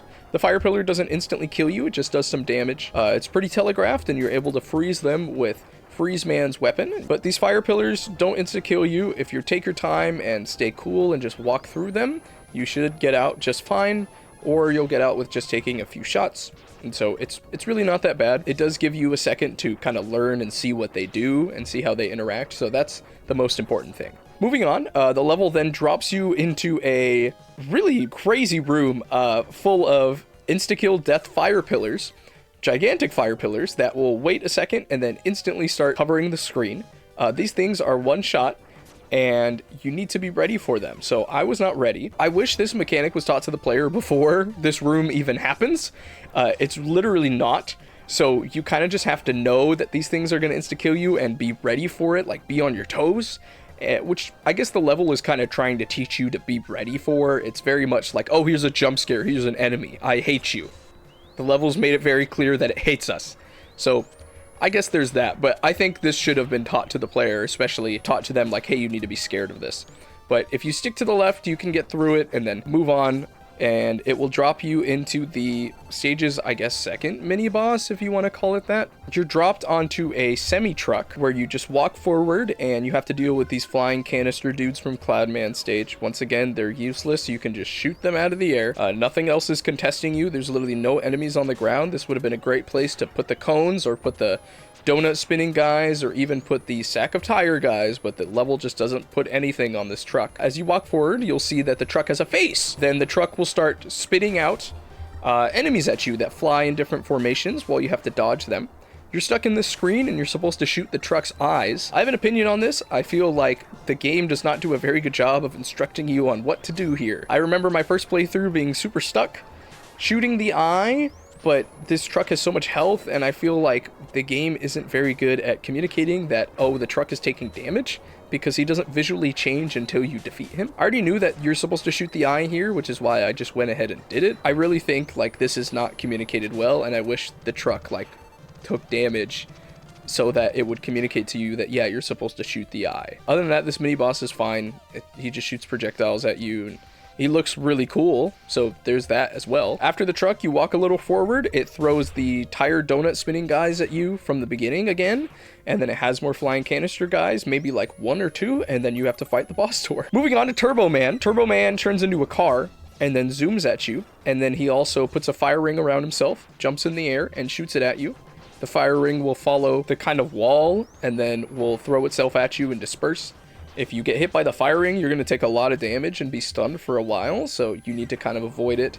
I unfortunately was very bad at avoiding it, but I used E-Tanks to get through this because I didn't want to have to redo the level. I used Shade Man's attack, and that does really good damage against him. That's clearly his weakness. You can lock him into a state where he'll just continue turning into a car and charging at you. I think the car attack is fine. It's a little mix-up on the timing. Like, he waits a good amount, a lot more than you think he would. So that makes it pretty interesting to deal with. This boss fight's okay. Firing is a little hard to dodge, but other than that, the charge is just fine. Turbo Man's definitely not one of my favorite boss fights, but I don't hate him. Other than that, I hate this stage. I feel like I was able to find good things about Springman stage and really see the ideas that they had and see the potential. I just don't like the way this level's designed, where it really wants to keep you on your toes and make sure that you're ready for anything. I don't think it's very fun. It doesn't give you a lot of room to breathe, and it punishes you really hard for making mistakes in the most annoying ways possible as well, by like making you redo stages and insta-killing you. So I'm really not a huge fan of this stage. This is definitely my least favorite stage in the game now. We are now finished with all 8 of the Robot Master stages. It is now time to deal with Wily. I think now would be a good time to discuss one of my other issues with this game.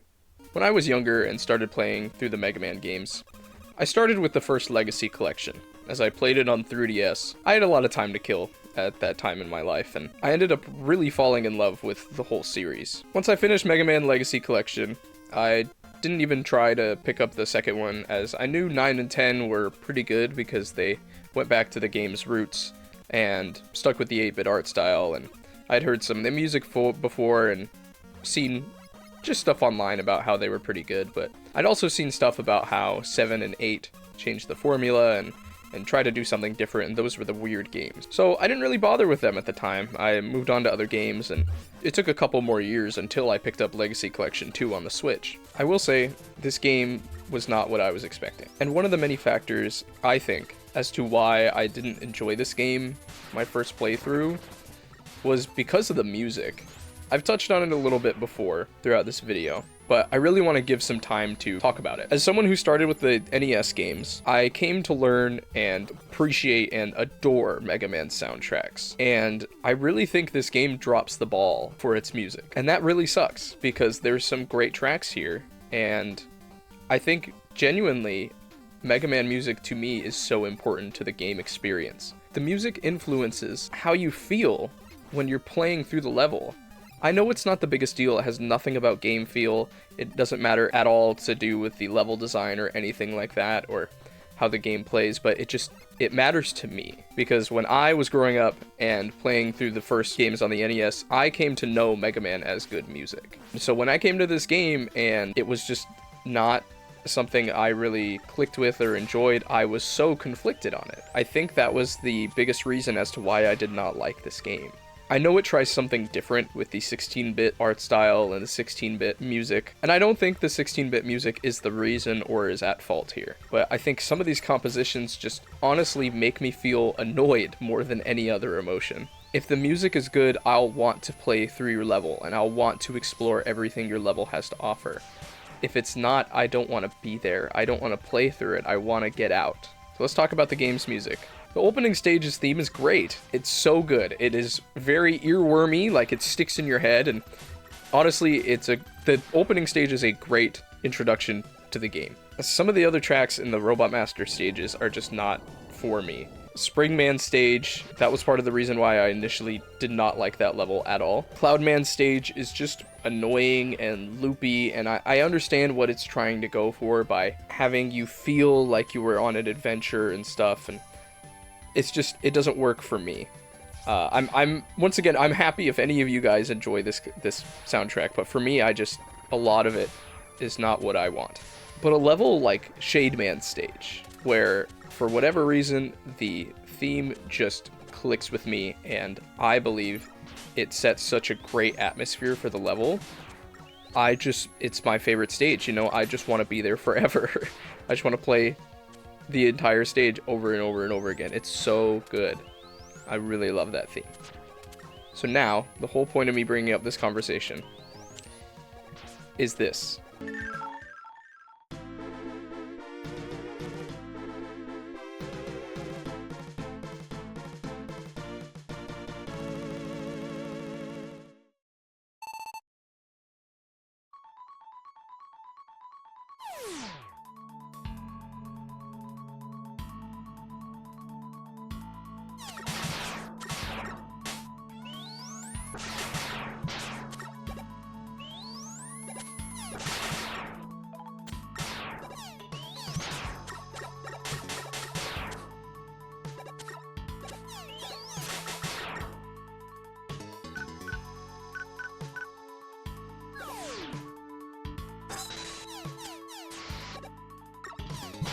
When I stepped into the first Wily stage of this game, I felt something.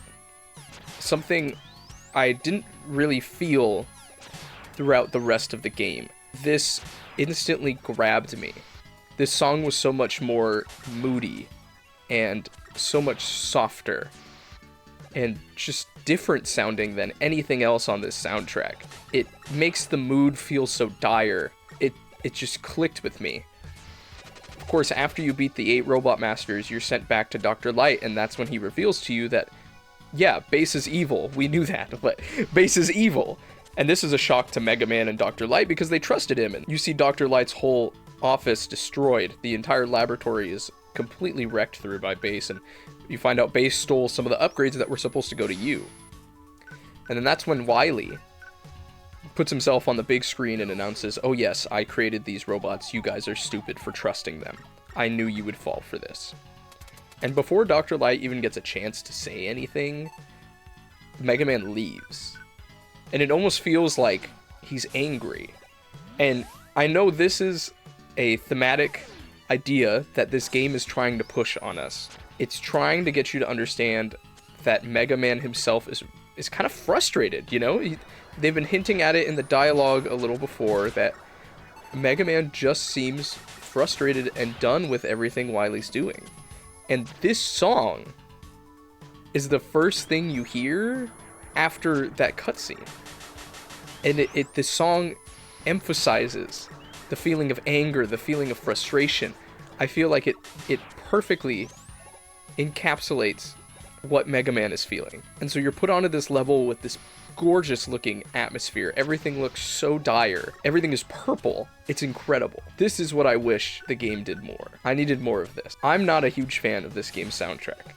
A lot of it doesn't work for me. For me, this song works. I would go back and listen to this song even before I started replaying this game. Even back when I first beat it. This song stuck with me. So, I've done enough praising of the theme. Let's now talk about and see if the level design is good.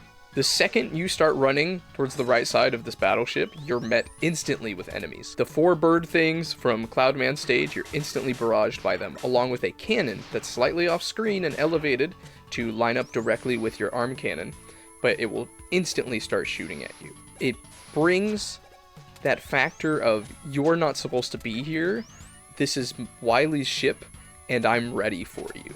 It doesn't feel unfair to deal with. It doesn't feel like it jump scares you like Turbo Man Stage. No, this feels like bring your best. So you walk a little more forward and you have to deal with some more cannons. But then you're presented with this room.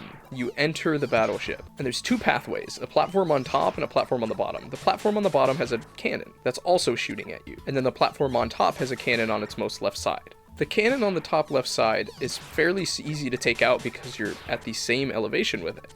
But once you go down, you'll realize that there's a treat for you. There's a goodie for you to collect. And so if you go back, then it will respawn the cannon on the bottom. The respawns in this game are kind of finicky. I don't know if this was directly intentional by the level designers, but I think it's genius because that cannon will clip your hitbox and shoot through the platform. And it's there to keep you on your toes. For whatever reason, that doesn't feel unfair to me. This level's supposed to be challenging. You're getting towards the end, you know? I feel like this works. This room is a great example of a way you can design a level with Mega Man being this big. This is great design. I don't feel like Mega Man's too big for this puzzle. I think this is a great puzzle. I really, really like this puzzle. There's a reward for you to deal with. There's plenty of enemies for you to deal with. It's a little tricky. You know, you have to think a little bit on your toes, but it's nothing too bad. It's not trying to kill you. But I wish the game had more of this stuff. You press on forward. There's some light platforming involving the canisters that would pop out from the abyss from Cloudman Stage. And after you deal with that, you're presented with this level's gimmick, puzzle, mechanic. It's very similar to Gutsman Stage from Mega Man 1, which we'll get there, where they have platforms that go along on a track. These platforms will drop you if you're standing on them when the railing changes. And when you step on them, you step on a button. This button will turn all the lights off in the stage, making it harder for you to platform. This first initial introduction of this mechanic is given to you in a safe room. There is nothing here to hurt you. It's purely just, hey, complete this puzzle and move on, or figure it out and move on. You can technically skip it with Rush Coil, and that's what I did because I didn't want to deal with it. But you thought out of the box if you used Rush Coil, and there you go. You know, I think this is good. I think it's good. You're then brought into a room with spotlights. There's also a goodie for you to collect with some ammo. And then we get the return of the Windblower guys from Cloudman Stage again, which is just awesome to see. The spotlights will turn off when Mega Man is on the ground. They teach this mechanic to you once again in a safe spot. All there is to deal with is the blower guy. But the blower guy's not going to do damage to you when you're far away. It's not like he's a cannon who's going to shoot bullets at you. No, he's just there to inconvenience you slightly. You know, so that you have to jump to kill him. So you're going to learn the mechanic of, oh, when I'm in the air, the lights turn back on. After some more playing around with this mechanic, they start to get a little more complicated, where they have you jump over a pit. It's nothing crazy. They also have this little puzzle for you to do, depending on what reward you want. I gave up because I was trying to get Rush Coil to work, and then it worked, and then it didn't even work, so, like, whatever. I just gave up and moved on. And then we climb down a ladder. And we get another example of some incredible level design. Look at this. We're on a ladder, and the ladder hangs below a slight amount, just enough for you to hold down for a half second and then realize that there's danger below. They put a bed of spikes on your left to prevent you from making a jump. You know, jumping onto this tall platform, you really have to use Rush Adapter here. The enemy that they put here is the tire guy from Turbo Man stage. They put him here to slide the tires at you just in case you weren't paying attention and fell down the ladder too fast or you were rushing. But they give you enough time. They don't just drop you into the pit. They give you plenty of time to react and realize so you can continue hanging on the ladder. This is a great way to use this enemy design. This is an excellent puzzle. You put him at a higher elevation, but you don't screw the player over. You know, you give the player options. The player could drop down into the safe area next to the spikes and try to shoot the tire guy, or wait till he throws all three of his tires and then deal with him when he eventually jumps towards him. Or they could stay on the ladder and just snipe him if they react fast enough. This is a great room. I love this. I will say, this level really feels like it requires the Rush Adapter. I think you can Rush Jet to get over this gap, which you will have Rush Jet, but it's just interesting that they are trusting you to have found Rush Adapter already. And then the level starts to get a little more complicated. They say, okay, now that we know you understand our mechanics, we're going to combine turning off the lights once you're on the ground, along with the platforms with the button on them. So when you're in the air, the lights are going to be on, but when you're on the ground, the lights will be off, and then when you're on the platforms, the lights will be off. And it's all under bottomless pits. There are a few platforms for you to land on in between each puzzle. But these puzzles also have enemies. There's these blue and red cannon guys again, and they're perfectly placed. They're placed in such a way where if you're ready for them, you can just shoot them while you're on the platform. But they still can fire back at you. And of course, with the lights turning on and off depending on where you're standing and depending on if you're on the platform or not, this enemy brings so much flavor to this mechanic. It doesn't make it crazy difficult, and he's not going to kill you because he does so little damage, but it gives you something to dodge, something to do, something to fire at when you're dealing with the platforms. This is incredible. They taught you the mechanic, they scaled it up a slight bit, and now they're really scaling it up, saying, hey, let's throw some of our previous mechanics we already know you understand at you and mix all this up. This is what level design is about. They're nailing it on this stage. This is incredible. This next room is another vertical shaft. This is something that they haven't necessarily used yet relating to this mechanic with the platforms. All of it so far was scaling left to right using these platforms, but now it asks you to scale up while dealing with the flying canister guys. So these flying canister guys are great here because there's spikes below. Now, they're not going to knock you off and instantly kill you. They could, but these canister guys, remember, are super weak. They die in one hit. And on top of that, they're very slow and fly in a very predictable pattern. There is terrain that is slightly squeezing you into the room. And I believe the reason why they did that is so that you cannot possibly get hit by a canister flying guy who spawns into the side of the screen and then just clips you because you were hanging out on the side. That can't happen. You always will have about half a second to react to this guy showing up. This part is really challenging. It can be tough to wrap your brain around these platforms, but because these are the only enemies flying by, it gives you time to think, to work your way around your brain and rack your brain around this puzzle. There's still all the spikes below, so that you need to be careful, you need to be watching yourself, but it's challenging, and it's supposed to be challenging. You're getting towards the end of the game. This is a great way to do challenge. After that room, we get a final room with a small little puzzle. There's an E-tank on the top, and then there's spikes on the top of the roof as well. As far as I assume you can't rush coil. I didn't try it, to be fair. I just grabbed rush jet and jetted up there.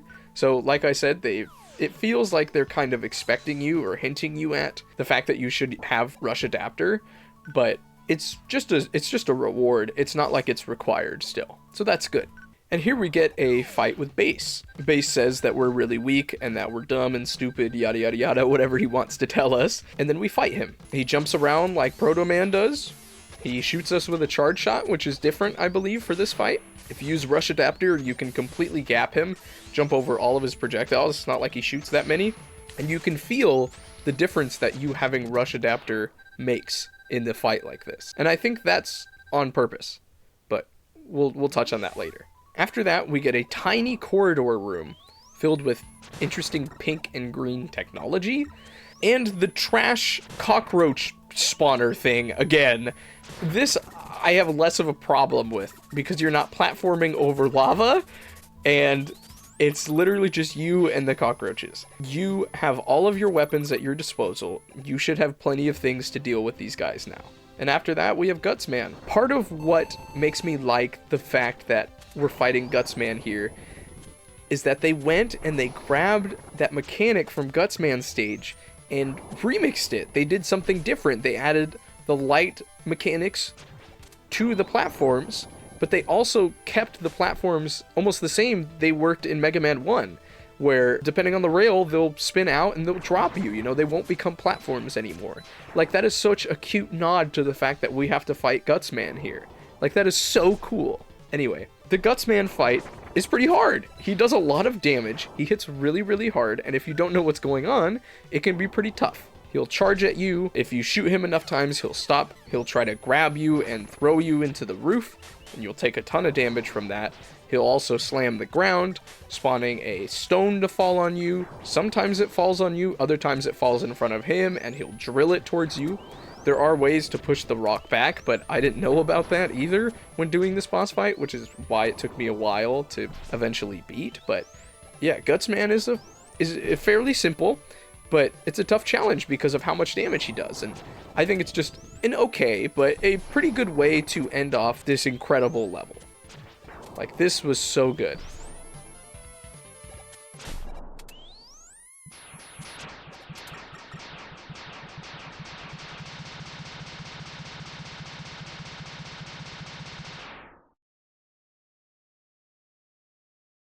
As we get in here, you'll instantly be hit with a beat that sounds almost exactly like Michael Jackson's Thriller.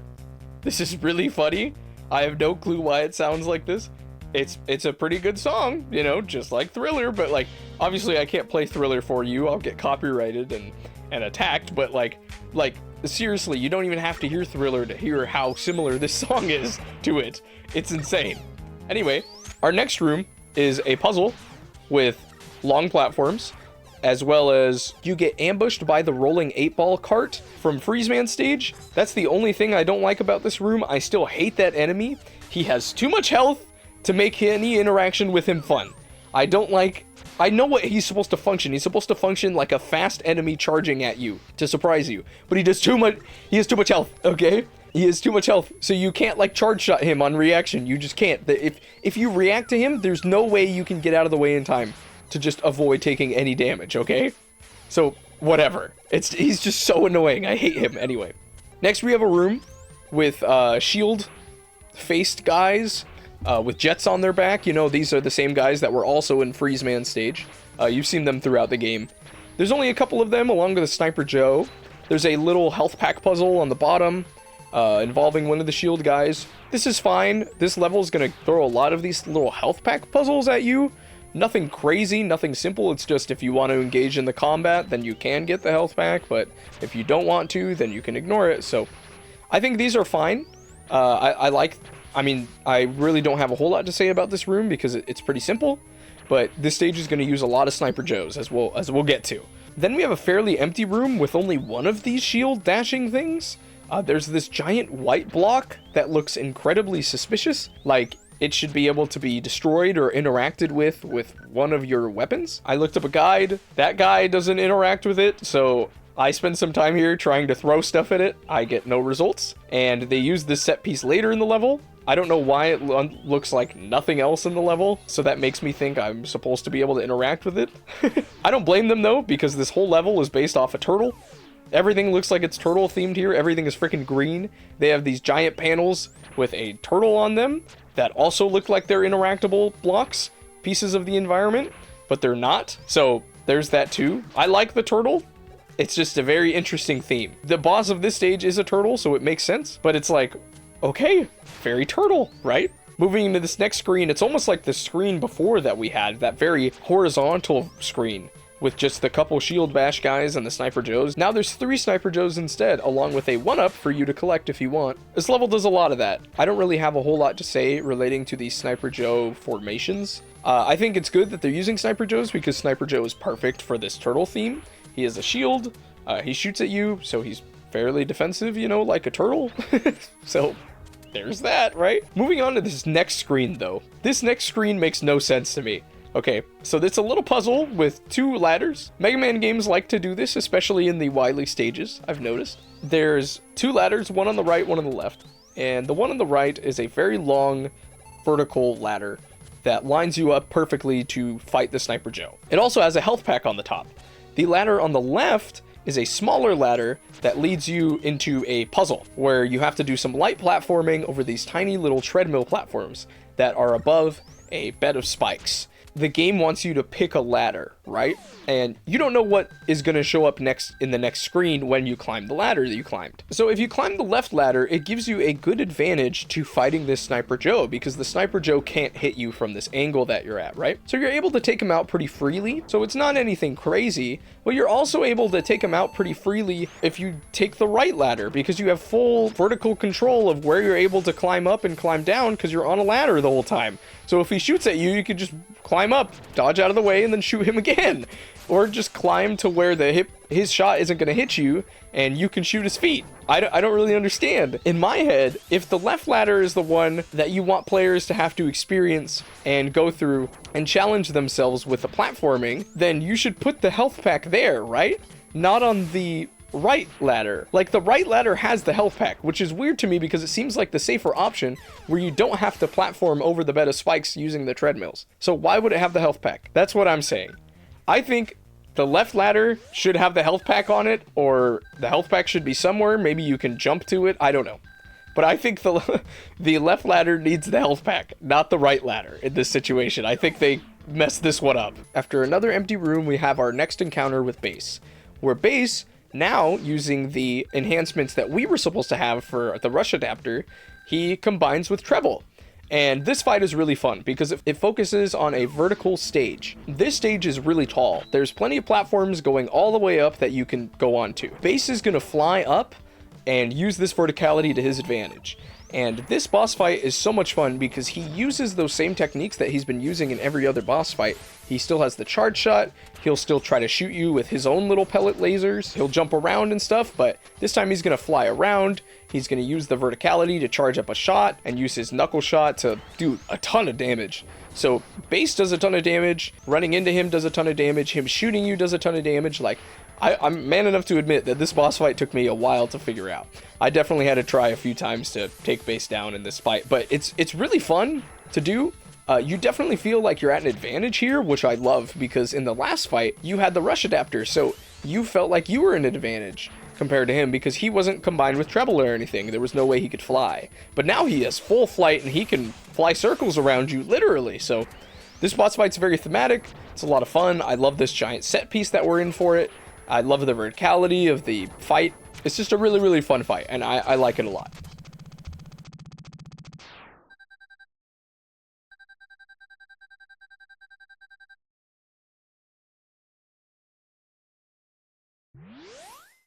Then we have a flat plane with the tire guy, and a giant ladder. Okay, so they could have put the tire guy on an elevation here, but they don't, and they give you plenty of time to just react to him being there and jump over his tires and shoot him. I guess they wanted you to be able to jump over and ignore him if you didn't have the health to fight him, which is fair. because base is going to take a lot of your health anyway. So as you climb the ladder, you'll be met with the springs from Springman Stage, except they're green. And we have a bunch of more tiny treadmill platforms here. And then on top of that, there's the frog enemies again that just jump around and are just a moving hitbox that try to piss you off and take up room on the tiny little treadmill platforms. This room is annoying. Of course, you have your Robot Master weapons to help you deal with it, but it's still annoying. This feels like a Metroid 1 room, level designed room, where the stupid enemies are just hanging onto the tiny platforms that you have to scale vertically. Like when I say I like how this game has been handling verticality, I don't mean this. Then we get this tiny room. There's 3 little health packs on the top, and then a tire guy with just enough space to throw his little tires out. He doesn't even have enough space to go through the same slot that his tires do to attack you. So it's basically, if you react in time, you won't get hit by the tires. You'll be able to grab the health packs and then just ignore he ever existed. Very interesting way to use this enemy. I think it's a fun, unique way to give you a health pack. I think it's good. Then we have a room, which is a fire pillar puzzle, where you have to platform on the fire pillars from Turbo Man Stage. This is a great room. I love these fire pillars here. This is a great use for them, and I wish this was in Turbo Man Stage. Like, it would have done great there to spice up the level, but they don't do that. But this is a great way to use them. They don't really do that much damage, so this puzzle isn't really that hard, even if you fall. We then get a pretty simple room with a spinning donut and some more bat guys. This room is fairly simple. The bat guys are pretty simple to take out, so it's not anything complicated, and it's there to just kind of take a little bit more of your health. Then we get this next room, once you climb up the ladder. I love this room. This room is awesome. This is a great room. So there's 2 layers of spikes to the left and right of you, okay? You're pretty cramped here. You don't have a lot of room. Your best option is to jump left onto the fire pillar, okay? There's multiple fire pillars that are blocking your way. And then on top of that, there are the blue cannon guys again. And these guys are positioned so well where they're able to shoot at you. The right one is able to shoot at you, but the left one is in such a good position where he's able to shoot at you, but also use their second attack where they drop little missile nukes onto you. And that's just great. Like, that attack gets no spotlight from the level design at all. And I'm so grateful that they're here in this little room. Like, I love these guys. They're so versatile and they fill out any room that they're in. And so this room is awesome. There's also a health pack and an ammo pack for you to collect if you want to try and go through the final little fire pillar puzzle there. You don't have to, you can completely ignore it, but hey, if the blue little cannon guys take out plenty of your health, there you go. And now we have the boss. The boss is the giant turtle, like I said. Turtle level, turtle boss, I guess. This turtle is so annoying. I hate this turtle. I hate this turtle. So what he does is he has 1,000,000 health, and he has he's a giant house, basically. He'll shoot fire at you, which does like 1/3 of your health every time it hits you, and it keeps you there burning forever. It's not like he can hit you when you're burning, but it's still really annoying that you have to wait 5 seconds to gain control of your Mega Man back. So he punishes you really hard. He'll get up and he'll dash at you, and you have to slide under this, and you can't mess up. If you mess up once, this really tight timing, then you'll get hit, and he does plenty of damage, like I said. Then he'll retract his little face and drop his house. And this house is so annoying. The number represents what attack the little turtles are going to do. Once he drops the house, the little turtles come out. There are 3 of them. Depending on the number that's on the house, the turtles will do a different attack. All of these attacks feel almost impossible to dodge. I know they're dodgeable, but they're really complicated. Like, they're tough. These turtles are really hard to kill. When they're in their shell, you can't shoot them. So you have a brief moment when they're just outside the house where you can shoot them, but if they're not outside all the way, you can't shoot them. So it's like, there's a lot of spots where you think you should be able to hit stuff, but you can't. And then when it comes back to the actual mama turtle, you can only shoot her face sometimes. Other times she's completely intangible. It's really annoying. This took me so long to figure it out. I had to save state this so hard. Like, she does so much damage. I do love the charging attack though. It gives you the perfect amount of time to be able to react and dash under every time, but it's just threatening enough and tight enough where it's still really nerve-wracking to get through. So I like that attack a lot. But the fact that I can't shoot her all the time, like, she is hardly ever weak, and I never get a chance to, it's like, this is ridiculous, you know? Like, you really don't get gaps in her attacks to ever shoot her in the face. So points for matching the turtle with the theme of the entire stage, I guess.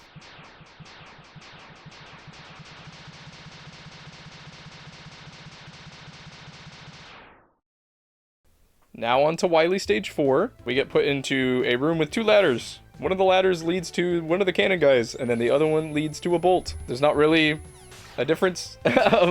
It's kind of hard to take the cannon out if you go up the ladder to the cannon, so you're supposed to get hit, I guess, for choosing wrong. There's not really a whole lot going on here, so whatever. Once you move on, the game kind of expects you to have rush adapter again, by the way, just letting you know. Then you're met with 4 platforms with cannons on them. This level really likes the cannons. This feels very Mega Man 1-ish, because they do that a lot in that game, especially with the donuts. They really like the donuts in that game. But, I don't know, it's fine. You can charge shot these guys pretty easily. They're not too hard to deal with. You will take some damage, but they're not too hard to deal with. Just this first room kind of feels uninspired. This next room has 2 Sniper Joes that are lined up to shoot you. You have a gap below you and the Sniper Joe, so you're able to just take them out with a couple charge shots. Nothing too crazy here. Then we are forced to slide into the next screen. You're extremely vulnerable here. You fall down, there's only spikes.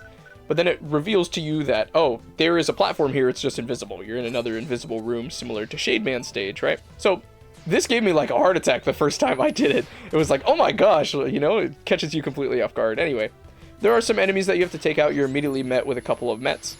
Those are pretty easy to take out. They will get a shot on you because you're really close to them. Like, you're really, really close to them, so there's that. But they're kind of there just to remain as stationary targets for you to see where the platform ends.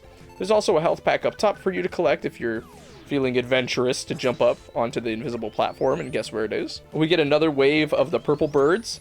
Love the purple birds. They're great here. Easy to take out. An interesting obstacle for you to deal with that are in the sky. Great enemy choice to use here to make this room a little bit more interesting. Overall, I think this room is kind of fine. I'm not a huge fan of Mets in general, probably because I suck at dealing with them. So I always get hit, but they're great here because they are stationary enemies that don't move. So they're good at staying in one spot to just show you where the platforms are that you're supposed to jump to. There's also a final Met who is on the last platform that you're supposed to jump to in order to escape the room. He's really close to the edge. I wish he was a little further back. I know it's supposed to be hard, but he's like, I don't know how you're supposed to get through this without using rush adapter or flying over him. So just an interesting thought. Remember, you can't hit the Mets when they're in their shell, so you have to approach first. It's just, I don't know, seems very evil. Very evil for this Met to be here. This next room I love. You know I love the blue cannon guys. So we have 3 ladders. 2 of the ladders you can't access yet, and you're climbing a ladder as you go up. There are 2 blue cannon guys that are in between each of the 3 ladders. Then you have a platform with the spinning donut on the left side. So what this room wants you to do is it wants you to make a decision. It wants you to either choose to combat the blue cannon guy who has an advantage over you because he's at a higher elevation. You either have to wait for his attack to finish or just take him head on and try to shoot him maybe with one of your Robot Master weapons or whatever. Or you could take your losses and try to test your luck with the spinning donut platform. It may hit you, but maybe you'll lose less health going and dealing with the spinning donut than you would trying to take on the blue cannon guy. I really like when this game asks you to make decisions like this. I think it keeps the platforming interesting, and it introduces some decision making into the level design. There's also the second blue cannon guy who's there to make your life harder and give you some more things to shoot at. There's a weird thing that this little section does. If you climb all the way up from the longest ladder or the second to longest ladder, there's a little gap space there, which gives you a little safe spot. This isn't really useful at all. There's no reward there.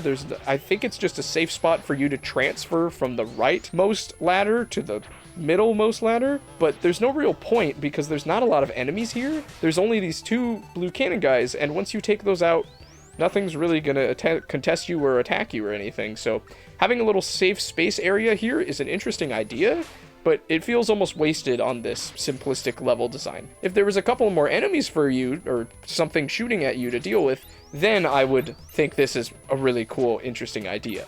But as of right now, there's not enough going on to justify this. Then we get a little spinning donut with an extra life behind it. I think you literally could just remove the little safe space spot, put the donut on the ground, and then put the Mega Man extra life behind it too, but I guess that would mean then you can just ignore the whole puzzle and just climb up the ladders. So I guess I understand why they put the little safe spot. I don't know.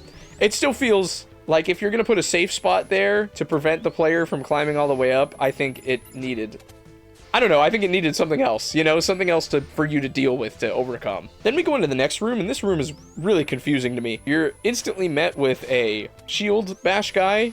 He's out of your way, so if you climb up the ladder, he's not going to hit you. So you can pretty easily take him out.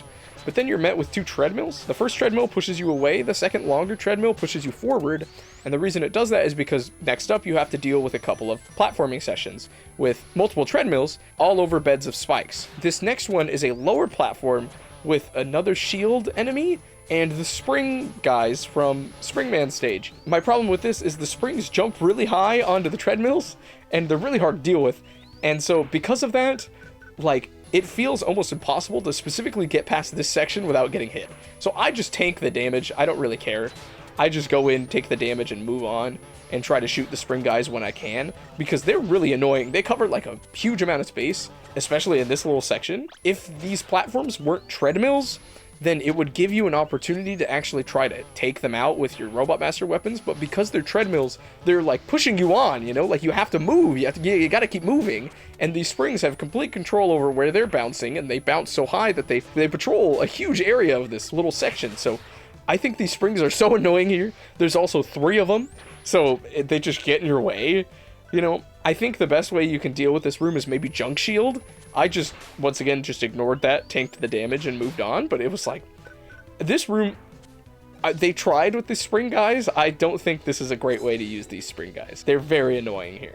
Next up is a horizontal room with a single Sniper Joe and a treadmill. You're given plenty of space to just snipe him out. A lot of these Sniper Joe encounters feel uninspired. I feel like they were more inspired in the previous stage, but in this stage they feel like, oh, just slap a Sniper Joe there that you can out-snipe. It just doesn't feel very inspired at all to me, like they're really putting you in any danger or anything. This next room I really like. It prevents you with a fairly safe platform for you to observe what's going on. There's an extra life up top on a tiny platform that you have to slide in order to get out. And then there's multiple of these little boxes with numbers on them that look like you can press them. Once you press them, they'll immediately start moving towards the right side and will slowly count down until they explode. So you're supposed to platform across these platforms and activate them in order for you to reach the other side and platform over the bed of spikes.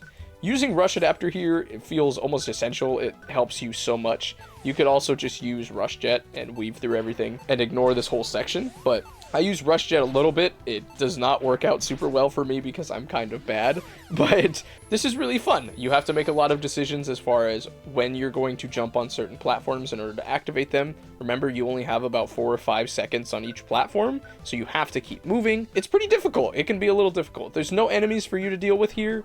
I think maybe you could have had some of the flying canister guys from Cloudman stage, the yellow and green ones, to mix up some of this, but even then, it's still pretty difficult over the insta-kill death spikes, no matter what. So I think this room is fine. I think it feels very inspired. It's pretty fun to deal with and to learn the patterns of how you want to jump on each of these little platforms and activate them, and it's good. I will say, the extra life at the beginning of the screen, it's another example of Mega Man being too big, okay? You literally don't even have to use the platform if you just use Rush Adapter to fly up to it and get the 1-up. I think that's fine, because there's been a couple other puzzles that are like that, I think, where you can just kind of use Rush Adapter to accomplish the puzzle. But I think this is just an example of the level designers wanting to encourage you to experiment with the mechanic, but Mega Man is so large that they can't fully utilize the screen correctly. So he can kind of just fly up there and grab the 1-up. So, I don't know. I think that's a little lame, but you are using Rush Adapter and you did earn it because you had to collect the letters, so I don't know. There's multiple different ways you could feel about that. I feel like it's kind of disappointing. Anyway, once you get to the end of the screen, if you properly time a platform just before the edge, then you'll be able to go to the higher path. And there's also a lower path. Right now we're going to be talking about the higher path, because that's the one I took on my playthrough. Once you climb up this ladder to the higher path, you're met with an empty room with literally nothing going on and a bed of spikes. So you better have enough Rush Jet to get through it, or you better have Rush Adapter to just fly over all of it. Very weird. Very weird. You then get a room that's like blank over a giant bed of spikes. I thought it was expecting you to have Rush Jet again, so I kind of just Rush Jetted over all of it. It is an invisible block puzzle. I had no clue. I kind of just ignored all of it and was already halfway past it with Rush Jet by the time I figured out that it was an invisible block puzzle. So yeah, I ignored all this. I'm sorry. If you go onto the top, you will be rewarded with a couple of E-tanks. You'll get an E-tank, a weapon tank, and a super or special tank or whatever it's called. And then you drop down and you're met by the dinosaur thing from Slashman stage. And I love this encounter here because he surprises you, he catches you off guard, and it's also kind of backs you up really close to a wall. So you don't really have a whole lot of space to dodge his attacks here, which is great. You can't just move to the other side of the screen and shoot his face here. You really have to fight this dinosaur in his own territory. I really like this encounter and the way they use this enemy here. And then after that, you're dropped down in front of the Dr. Wily door and you fight the boss. This boss is interesting. It's unlike most of the other bosses. It's kind of a flying thing. It chases you, so you constantly have to move forward, but you don't really have to platform as the ground never breaks. It looks like the ground is supposed to break. It's putting you over an insta death pit, I'm pretty sure. You look like you're in the sky running away from this thing, but it never really forces you to platform, which is okay with me because I feel like if the ground did break in any way, it would be really hard to deal with. So this enemy will float up and down, will shoot a couple of bombs out of its jet turbines on the top, will have a laser that needs you to dash to the forward part of the screen, and then he'll also float himself forward towards the right side of the screen in order to hit you. On top of that, most of the time when you're running away, you'll have to dodge these missiles that he shoots at you. These missiles have a little mechanic where you're able to jump on top of them and use them as a platform. Although, this isn't really too helpful because the missiles fly so fast and they're also so small that it's really hard to get on top of these guys. So I don't really know why they have this mechanic in the first place. I guess to help you get up to shoot this guy's eyes. But if you wanted that to be the boss fight, then you should have made the missiles a little bigger so that I would actually interact with them instead of just waiting for the mask robot thing to slightly dip down and then attack it. You know, I don't know. Maybe that was their plan. I think it's way too hard to platform on these little missiles and they should have been bigger, but I digress. Anyway, this boss fight is interesting because it keeps pushing you forward. You keep having to run. You constantly have to slide when he's charging up his laser so that you can get out of the way, and get out of the way when he pushes himself forward, thrusts himself forward. So the bombs that he shoots out can catch you off guard because they have a lingering explosion hitbox, which can catch you if you're a little too offensive trying to hit him as he floats back to the left side of the screen. So overall, pretty fun boss fight. Very challenging as well. The missiles can really catch you off guard, and you have to really be on top of moving to the right side of the screen and be ready for whenever he pulls out that laser because you don't have a lot of time to react. So overall, fun boss fight.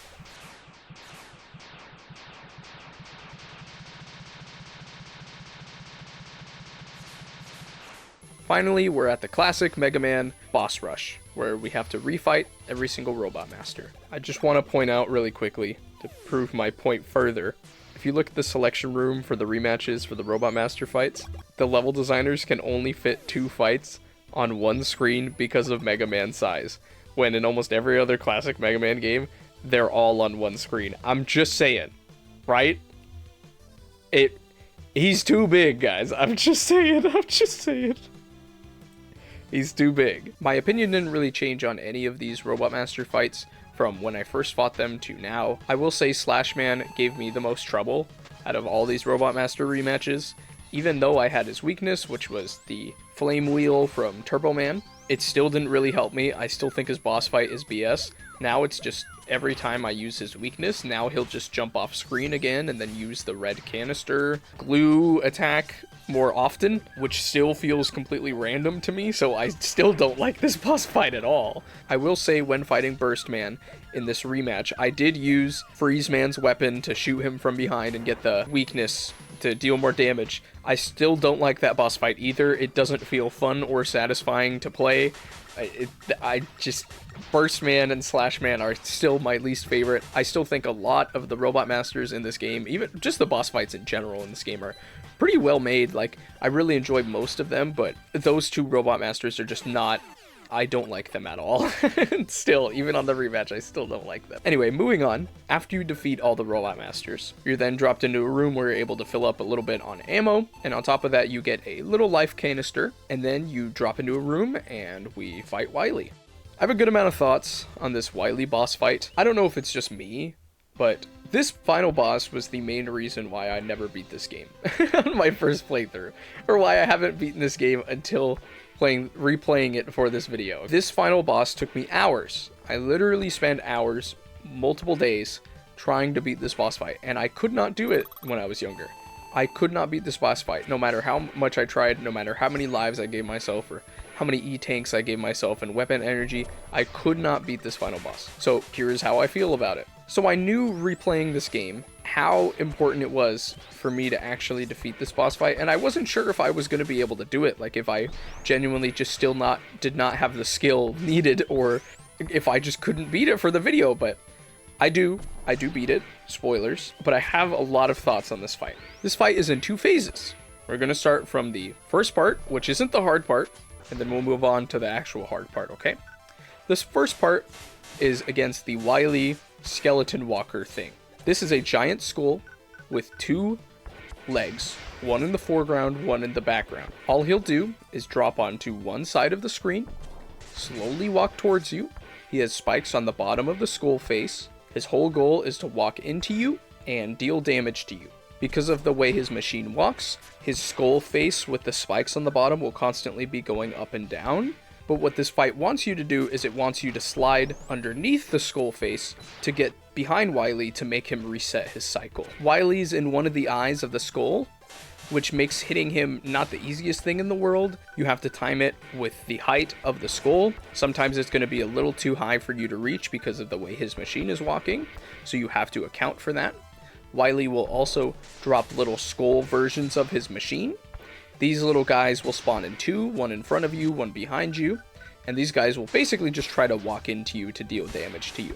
These guys are very important for the way this boss fight plays out. They walk at the exact same speed no matter how close or far away from you they are, but because all they do is follow you, when they turn around, they'll be stalled in place for a few seconds, giving you a chance to get a lead on them. These little guys do make the screen really cramped, which isn't a bad thing. It just makes the fight more challenging. So the thing that I learned to do that helped me out the most is trying to get these skull guys to line up in almost the exact same spot, so that they're constantly running alongside one another, making them both take up less screen space, giving me more room to get shots onto Wily. If you kill either of these little guys, Wily will drop down and spawn another set. The boss fight makes you decide between taking the guys out or just ignoring them. That's part of why I enjoy this boss fight so much. It gives you so much freedom to learn and make your own decisions as far as what you find easier for you. Do you want to spend weapon ammo and precious time to take out these skull guys to give you just a few seconds of extra breathing room and extra space? Or do you just want to try your best to ignore them and use that extra time to get shots onto Wily? The giant skull machine itself does have a few surprise attacks. For instance, one of the walking forward techniques that Wily will use is he'll step forward a few times and then he'll crouch down and leap forward at you. This can catch you off guard if you're not ready or if you're distracted by the little skull guys on the bottom, but it conditions you to slide under Wily's skull as soon as possible. Sometimes Wily is literally just going to slowly walk at you from one side of the screen to the other. So it's up to you to determine what you think he's going to do and how much risk you want to put yourself in by continuing to shoot him even though he's getting closer to you. It's a fight involving a lot of screen space, a fight that is going to take you multiple deaths, multiple tries to really learn the ins and outs of it. Because of how difficult the second phase is, you're going to be fighting this first phase a lot. But what I enjoy about it is how efficient you can become at this first phase. Through all the times that you're going to be battling this Wily machine, you're going to get really, really good at dealing with the stuff it throws at you. And you can visually see and visually feel how much better you get at this fight. Like I've mentioned before, I love when this game asks you to make decisions, and this boss fight does a great job of showcasing that. It's time to talk about the Wily capsule. The Wily capsule starts you off with this very, very hectic music, and this whole fight is extremely hectic. He'll basically just appear, attack you, and then disappear, and then reappear in a different spot. His reappearing and disappearing is extremely quick. He definitely hangs out long enough, giving you plenty of time for you to attack, but it's not as easy as it sounds because of his own attack. He shoots 4 different attacks out from every corner of his little capsule. Each of these attacks is tied to a different element based on the color that they are. You have red, blue, and yellow. each of these have a different on-hit effect for when they hit Mega Man. The red one will deal a ton of damage and keep you in place for multiple seconds. You are invincible from all other attacks while you're burning, but it takes so long that if you get hit by this attack, you won't be free and able to move until Wily basically disappears and reappears again. Yellow is the least threatening attack. It's simply a shock that hits you like any other projectile would. You take the normal knockback, you take the normal iframes, and you take a small bit of damage.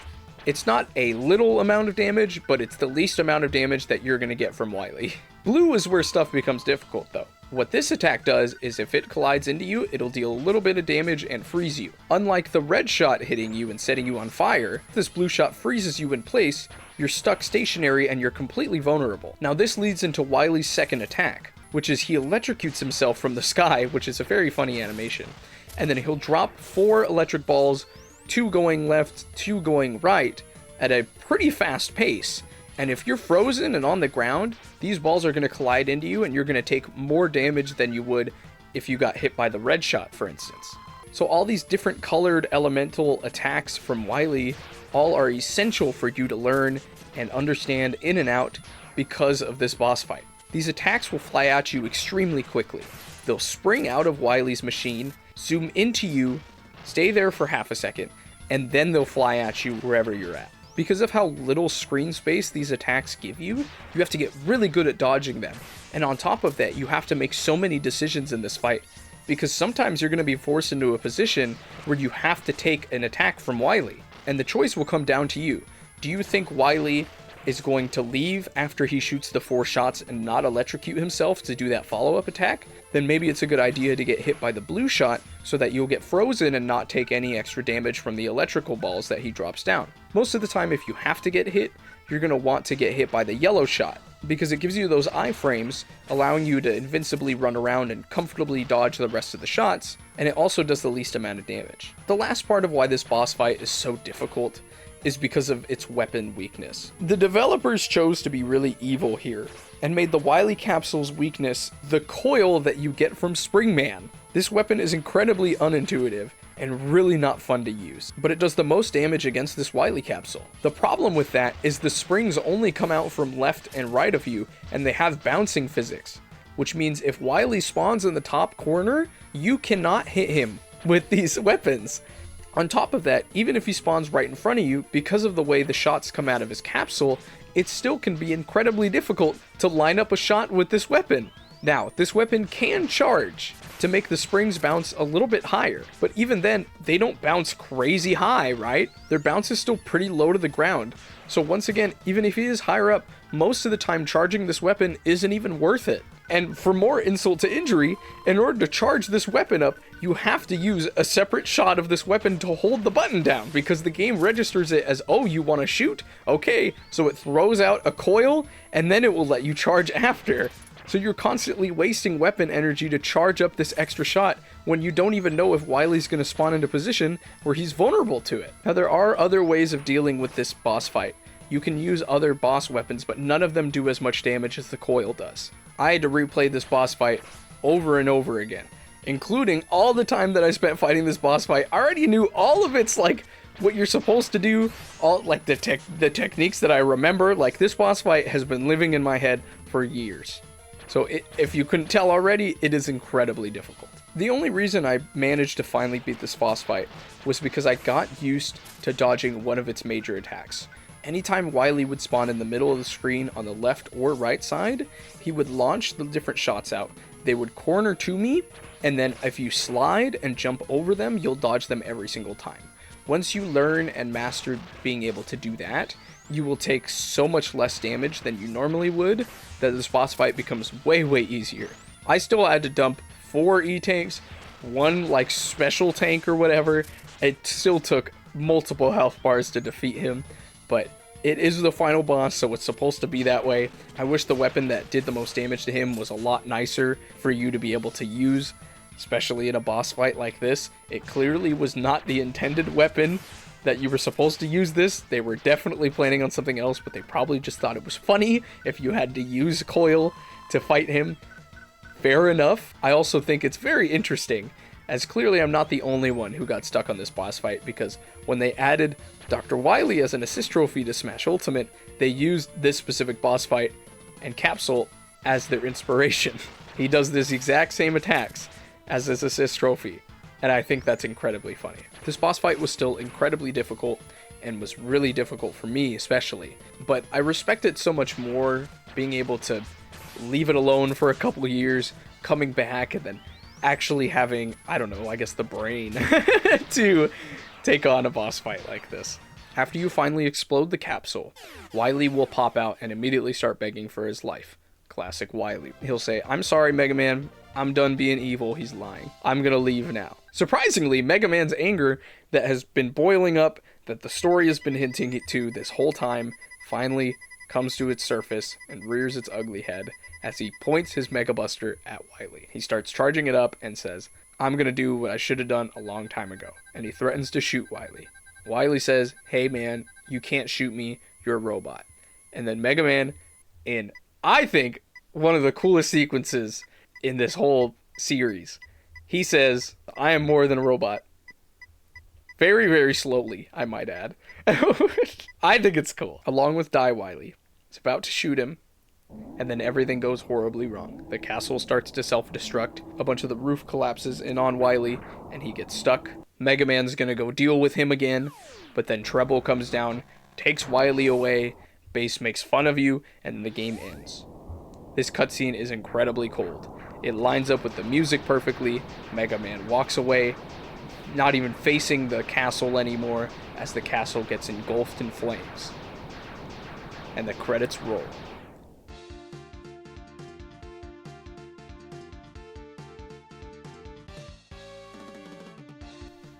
This ending sequence is really, really cool to me. I think it characterizes Mega Man really cool.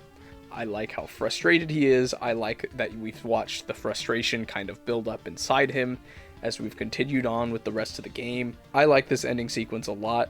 It's very different from a lot of the other Mega Man games, as most of the other Mega Man games don't even talk. Like, there's no speech or anything going on like that.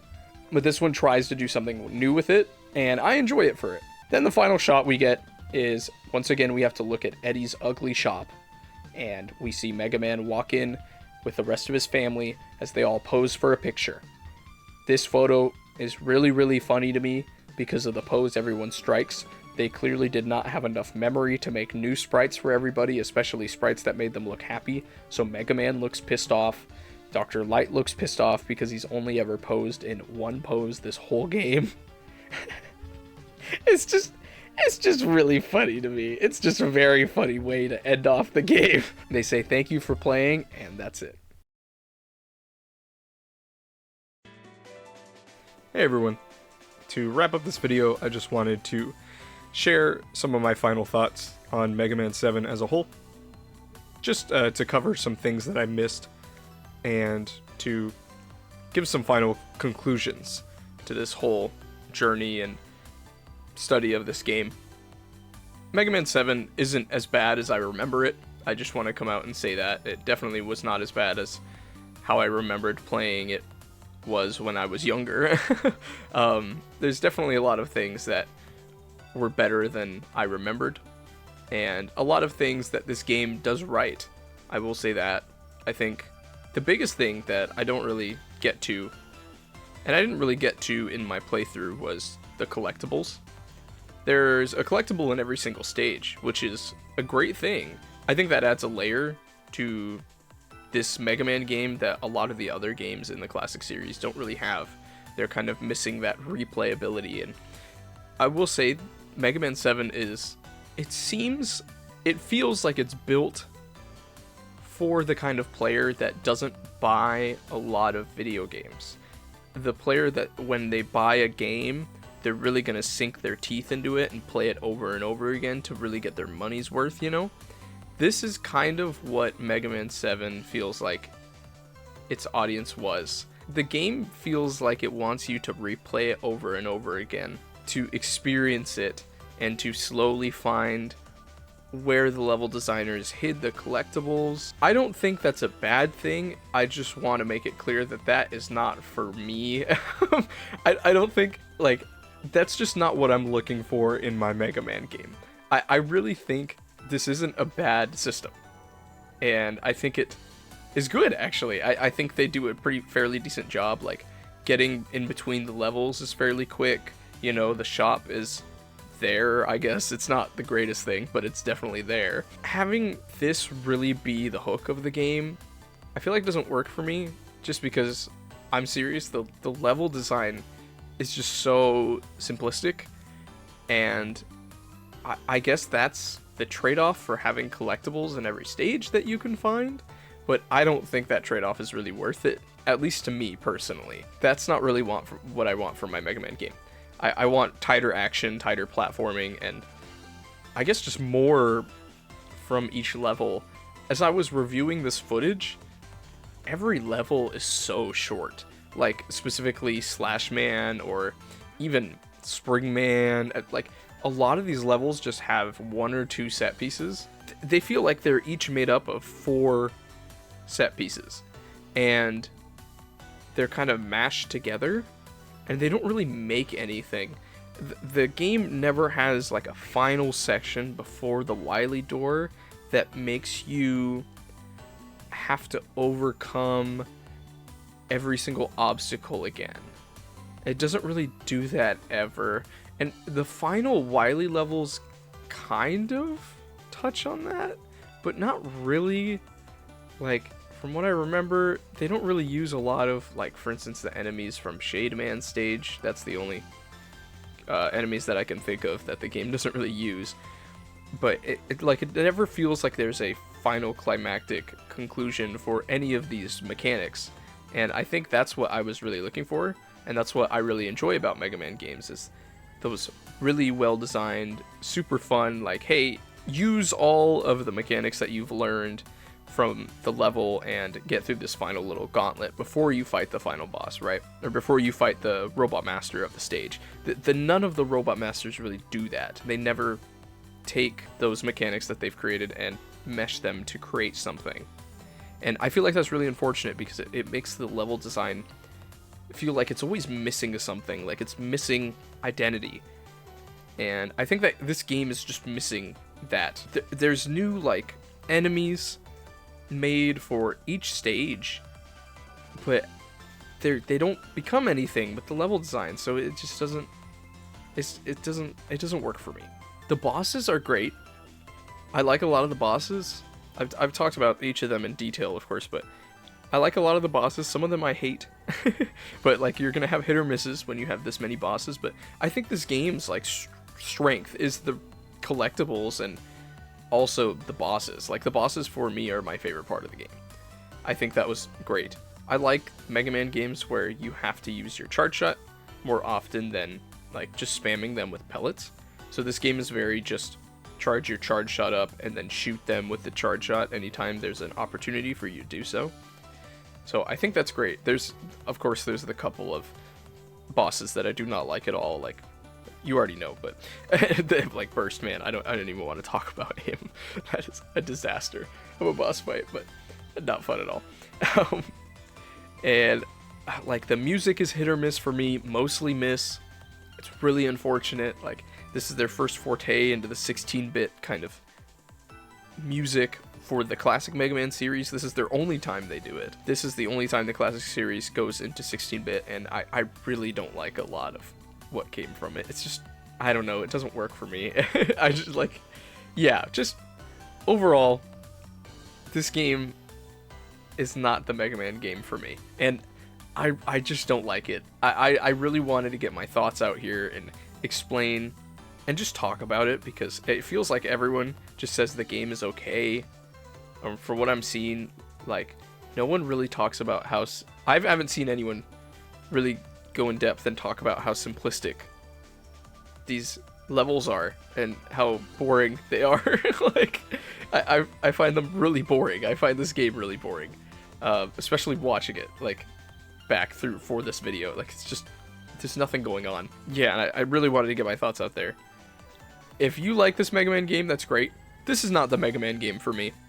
I prefer way more platforming, like tighter gameplay, instead of collectibles and exploration and using the Robot Masters in the levels. I really don't use the Robot Master like weapons that often when I play. That's kind of just a me thing. I ration their resources way too much, but I don't know. Just like having to shoot in random places to see what interacts with what. I don't know. Having to use rush search in random places to see if he picks up anything, and it's just clunky. I don't want to do that, you know.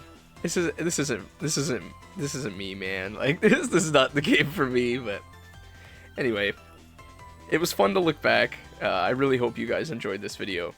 Thank you so much for tuning in, watching, and listening to this whole thing. It's kind of podcasty, so I hope that was good. I enjoy this style of video, so I really wanted to try my hand. Is that what people say? Like, I really wanted to give my best shot at something like this, and so I really enjoyed making it, and I hope it turned out okay. So thank you guys. If you want to help me out and stay tuned for more stuff, I would appreciate if you would subscribe, or like the video, or do both, please. Do anything. I really appreciate any of the support that you give me. I'm so very grateful for it. Just thank you for your time in general, and hey, if you like Mega Man 7, that's great. I don't. I don't like this game. Oh. Yeah, anyway. Have a good night. I have to.